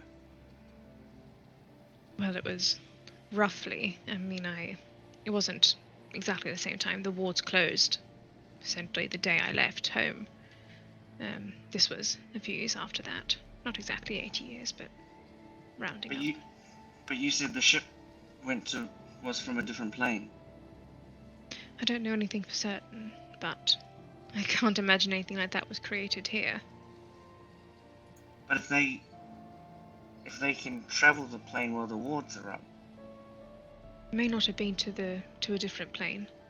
They may have travelled 500 kilometers. They may have travelled to the bottom of the ocean. I don't know where it went. We can still travel through trees. But that's on this plane. Yeah. I've never seen a portal like that. Although it kind of did feel a lot like the portals we do through the trees. I'm not sure. All I can do is speculate. But given what I know, and I've had dreams, I don't know if it's another plane or if it's the bottom of the ocean. But you think we should pursue this one? You think we should? Could we not just avoid the? I suppose we've got to go back to Edna. Would it work to avoid the ocean? Has it been working to avoid the ocean? Can't even take a bath, it seems. But it's not necessarily whether or not I think we should, it's that I must. And whether or not I need to wait until this is over.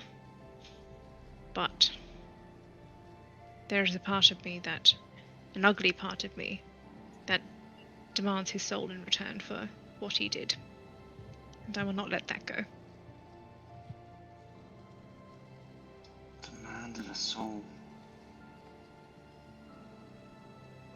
If anything, it's to right the wrong that I did by killing him in the first place, twisting him into whatever it is that he's become. All I know is that I must do it before I leave. Well, if I can help, I will. Of course. Appreciate that. You've got one hell of a story. I wish you'd tell them more. I wish you'd trust me more to tell me your stories. Trust me with them. It's not about trust, Ingwe, it's about shame. And it's about pain. Because there are some things that hurt to talk about, no matter how many years passed. I don't care what the sayings say, time does not heal all wounds.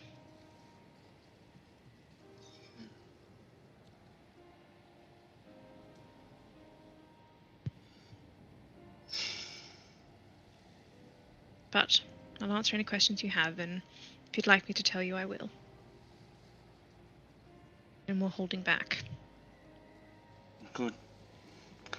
I think I'll think about it some more. Look back at my notes. Seems similar to what has been happening with Mr. John. That's why I asked if you think it's connected. The concept of trapping souls. It's such an alien magic to me. I don't think his soul is trapped, I think it was forfeit. But then he forfeited his soul. He traded it. And then Yes. What's he doing with the other souls? What other souls? People that he's killing. I mean, his crew. They forfeit theirs as well. For power, and they have to feed the ship. Yes. I don't think that the ship is the patron as such, as I think it's more of a vessel or a weapon that's also been given in exchange. Either way, it's a nasty thing. Do you think they'll join up? In what Do you sense? think- Well, a Titan.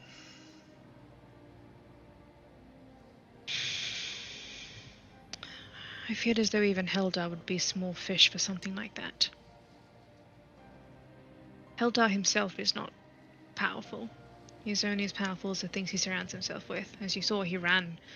As soon as they turned their eyes to him, he's a coward. So you're...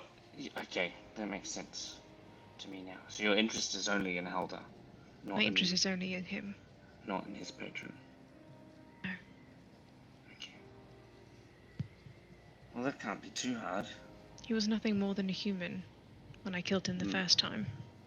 And he's kept coming for you? Well, he came for me once. As soon When as it did became he- a challenge. When did he come for you before? Well, he took me from Itna. This one? He took me Since- once before that, but that was a very long time ago. In the last 80 years, how many times has he tried? Well, the first time was a bargain. Second time was kidnapping. But not since you've met me? No. Just the kidnapping. Just And you the said something kidnapping. about a bath. It wasn't him in the bath. It was... I don't know what it was. So, I assume whatever it is that took his soul is forfeit. And what did it want? Me? To be like Helda? I don't know. I fought it off. But it was only a dream, I think. Doesn't sound like only a dream to me. In 80 years, he hasn't tried to capture you. And since meeting us and getting I think it's because I've returned here. Because you haven't come back to the ocean. Well, I haven't come back to the ocean. I didn't come back to Quell. Oh, you haven't been back to Quell. Specifically to avoid, I suppose. Yeah, okay. I don't know whether it was avoiding or running away, but either way, I feel as though the more work we've been doing, the more known we've become, the more spectacles we've made of ourselves, and it's quite easy to find someone that's... Yeah, well, I've been reading this book, and if you were a creature that sought power, has the blueprint for gaining immeasurable power, for becoming a god. If you were a being of the deep, and hungered for more and more, the roadmap's there to become powerful beyond measure. Yes. I don't know how much they know. I can't imagine too much, because I did try to entice them to take me back to it now. Didn't tell them much, but I told them that there were things there that they were pulling me away from that they could have potential use for. But he They weren't didn't seem interested. Mm. All he wanted was to see my neck snapped, hanging from a rope. It's personal with me and him. Mm. His patron may have different plans, whatever that is. But as far as Heldar himself, he can't see beyond the end of his own nose. Mm.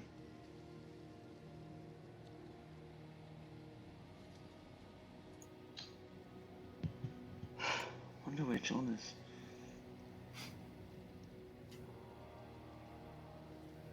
My tummy grumbles.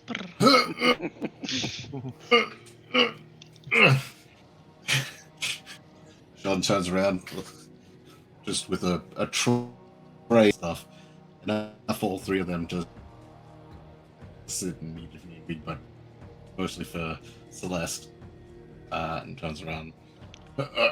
Anyway, if you want to help me with this, I got a few. If you want to grab some of the glasses or something, trying to bring this up in a moving ship. Thank you, thank you.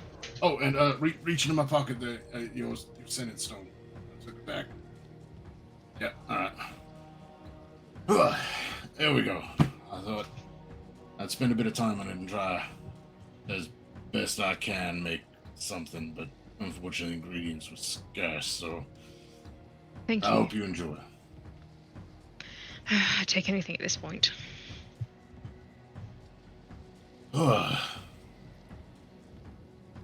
What happened? Tell me everything. Yeah, no.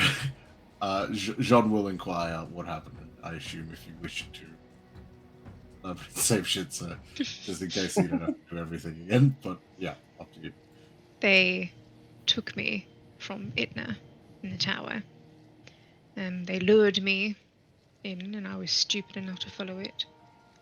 Then took me aboard the ship, chained me up for several days, tortured me, then dragged me to court. That's the overall gist of the story.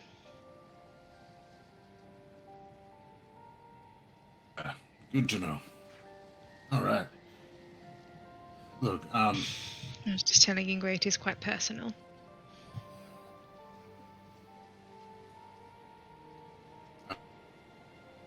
I mean, you know, I'll follow you to him, so I'm right here for you. I say we fucking get rid of this guy and be done with him. As sick as it sounds, it would make me incredibly happy to finally put an end to him. But first we've got to figure out how, because I've killed him before, and as you also saw, I imagine, they spring back up again like weeds. Not entirely. Yeah. The Sapphire is coming up behind you with a sack on his hip. That scared the shit out of me. I was like, oh my god, is he here? And he places the decapitated head of the skull face. Doesn't seem like this one is moving anymore. Did you kill her on land or on sea? Well, you knocked her out. I took her head off.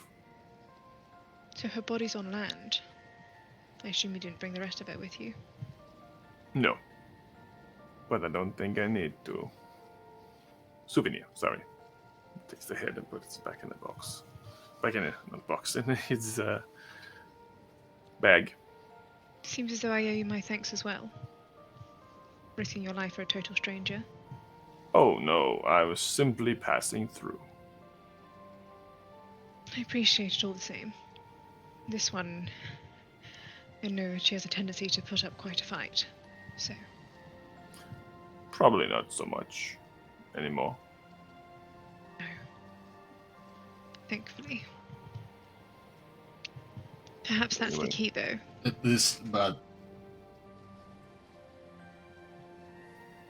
Yeah. Sorry, I was just going to introduce. I may have taken an awkward moment to try to do that. I'll just take a step back. No, sorry, Sean, continue. If you can. Oh, yeah, this is Sepharis. I'm screwed up again. My voice is going off. Pleasure to meet you, Miss Celeste Highcrest of High Treason Mutiny. Thank you. Think that name will stick?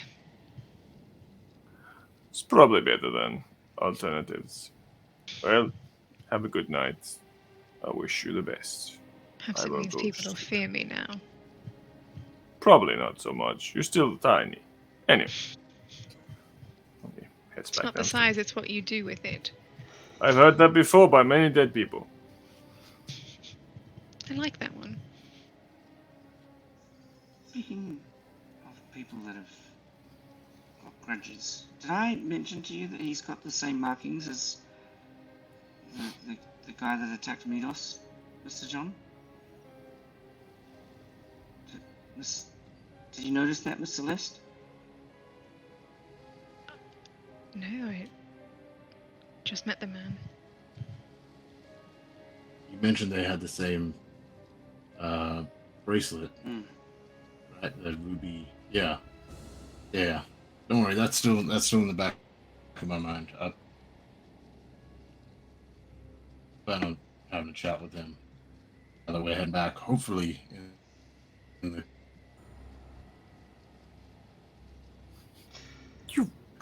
clear. Well, it seems like we should. We don't have any other clues. We should catch up with our other ship. Head back to Itna. You can give the ship back to your father-in-law, Mr. John, and then we have our own ship now. That we can head off wherever. And Miss Celeste, we left all your things behind. Did you have things with you? Do we need to go back to get your things from the pirate island? Or Eldar has them. I would Eldar assume. has them. I was on the Bartholomew, so I assume that all my things will be on there. Yeah. Okay. Did I see DM? Sorry, did I see him with my pistol? By the way, Heldar, did he have it on him when he came to see me? No. No, you didn't see any of your stuff after you woke up the first time. Except for when you were... Oh, no, you didn't actually. No. Actually, while we're talking about things, Miss Celeste, can I have that dagger back? Oh, yes. And actually, I was thinking more. Maybe you could use this. And I will offer the Drakic sword. The Sky King's cleaver. It I can't really use it as a sword, but I've been carrying it around. Why? Put a spell in it. That thunderstep spell. Oh, you didn't see me use it with Mr. John, but I was planning on helping you escape with it. Yeah, I'm not very good with swords. But maybe you can use it because you're quite good. Is it one-handed or two-handed? It's a longsword, as far as I remember. Versatile, so one-handed and two-handed, but you would know that it's Drekic's sword. Yes. That's why she said, why? Why have you got it? Yeah, Well, I don't really have anything else on me. Even my magic is fairly limited at the moment. Do you need anything to help? I can share my things. I'm sure that when we get back to it and I can find a lot of the main thing I'm frustrated with is my earring. Your earring? Yes, I had Kina make a beautiful earring for me and my gun. But the earring means that I can cast all my spells without needing to carry around bags full of bat poo and fleas. Well, I mean that's bad that he has it, but doesn't that mean that I'll be able to find him? If we got close enough, potentially, but I doubt they're anywhere near. Do these amulets stop us scrying on things? No, only the person, because the person wearing it has to be in tune with its effects. But if he's just like got your things in a box, we could find those things. As long as the box isn't made of lead, then yes. I'll think on that tonight. Let you know. Either way, I'll need to, if we can get back to Itna, hopefully get my things. I didn't take much with me, thankfully. It was only what I was wearing. So my bags and things should still have most of it in there. Yeah, actually, you have this too. I'm uncomfortable wearing it anyway. And I'll give you the amulet against proof of detection. They'll be able to find us anyway, they know all of us. Tom Once. wonder if any of these tuning forks take us to the plane that thing was from. You do have 5,000 of them, so bargain of a lifetime should we ever bring the wards down.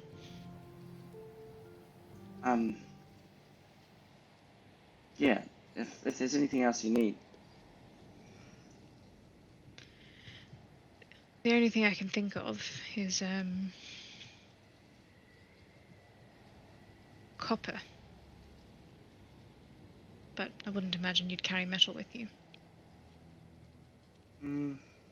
Got all sorts of weirdly uncomfortable things. What about could you use this? I have an amulet, which is which I have is similar to the one that I wear that I took from Barrows, who is a kinsman of mine. I'm not sure if you could use that. What does it do? Well, just it's similar to the way that you said you got a special earring made that helped you not have to use mundane items. I mean, I do still use mundane items because I like to, but I don't need to. Well, I have my ancestors with me. I mean, they're not mine.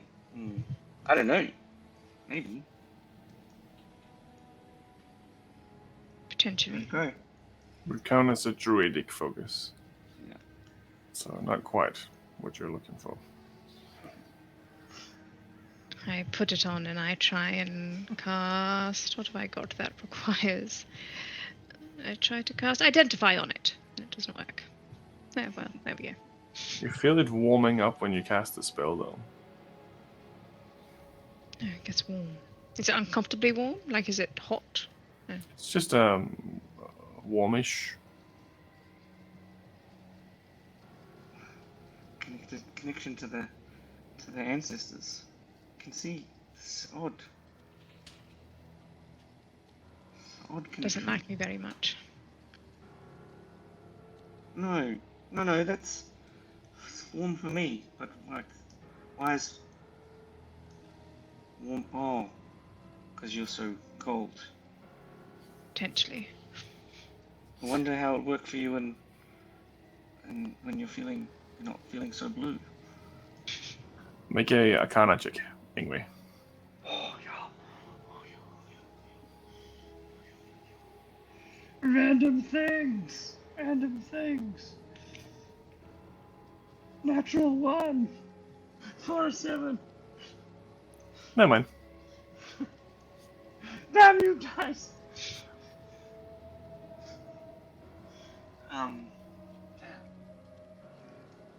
Well, I she'll take it off again. I appreciate the gesture. But hopefully, I'm pretty sure that I've still got all of the material components that I need back in my bag of holding. I didn't actually get rid of it, so... Oh yeah. Okay, let's head back to the ship. Right. So you continue your journey back towards the other ship. And I think that's a good place to leave it for tonight. Considering we also lost Sean in the mid, right?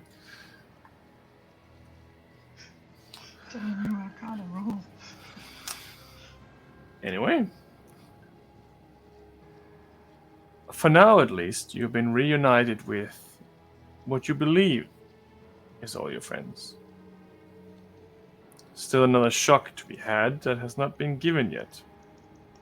But maybe later. You're muted. Oh, I am, sorry. I was going to say, maybe we just continue just, like, never telling her. Just, oh, he's in the toilet. Oh, yeah, he's just popped down to the shops. Oh, yeah, he's just... he had to go out for a bit. I mean, you probably could, but yeah, it's complicated. I think Celeste is smarter than that. Well, 17 I intelligence. mean, Sean's walking around with Drake's shield, and you're walking around with his sword. Yeah, because he was waiting on the other boat, so he gave it to them for when they went in. Obviously. Because he has ever given up the sword. She's Will that for the- important that he would do it to save her. It's fine. That's a Good good. example of not using your scent to like compensate. Or Fair. Oh, Well- that was awesome. At least we are back together, all of us, roughly. And maybe we should roll for a raid then. I got a Natural 20 4. again, bitches! There you go. So beautiful. 16. I got a 4. So, Mr. Celeste, High Crest Eugenist, That's my would you like name. to pick one for us so we can raid? Let me see who's on. Let me see who's on tonight, as I am Shirok. We have the Eldritch Scribe playing Kingslay's episode 53, the first general. We have an 18 plus. Why am I saying? I guess I'm just telling you guys, even though I'm the one picking anyway. An 18 plus D&D Humblewood episode from Corsair's Cove. It looks like it's their season finale. Ooh. Which is exciting. Who else have we got? Warlocks and Waffles are doing a Dungeons and Dragons discussion.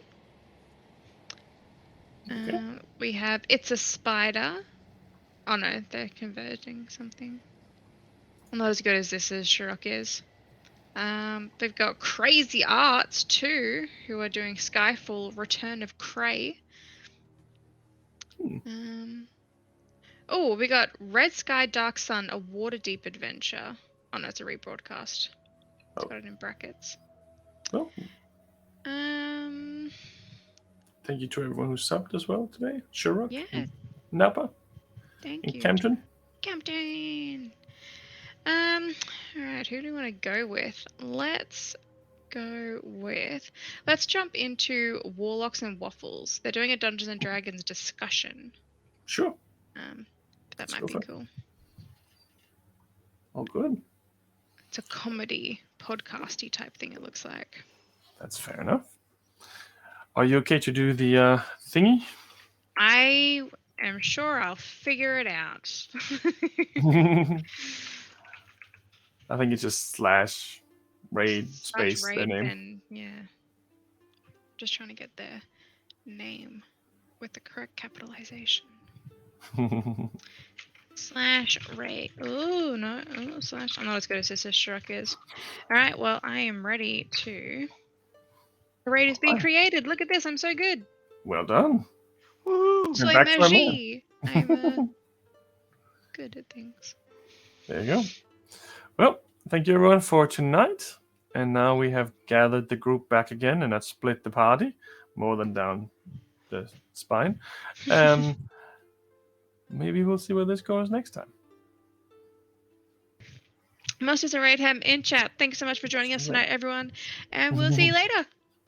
Bye. See you next week. Bye, everyone.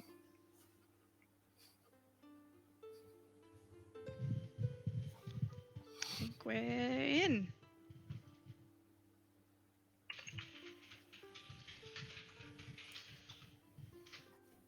Oh.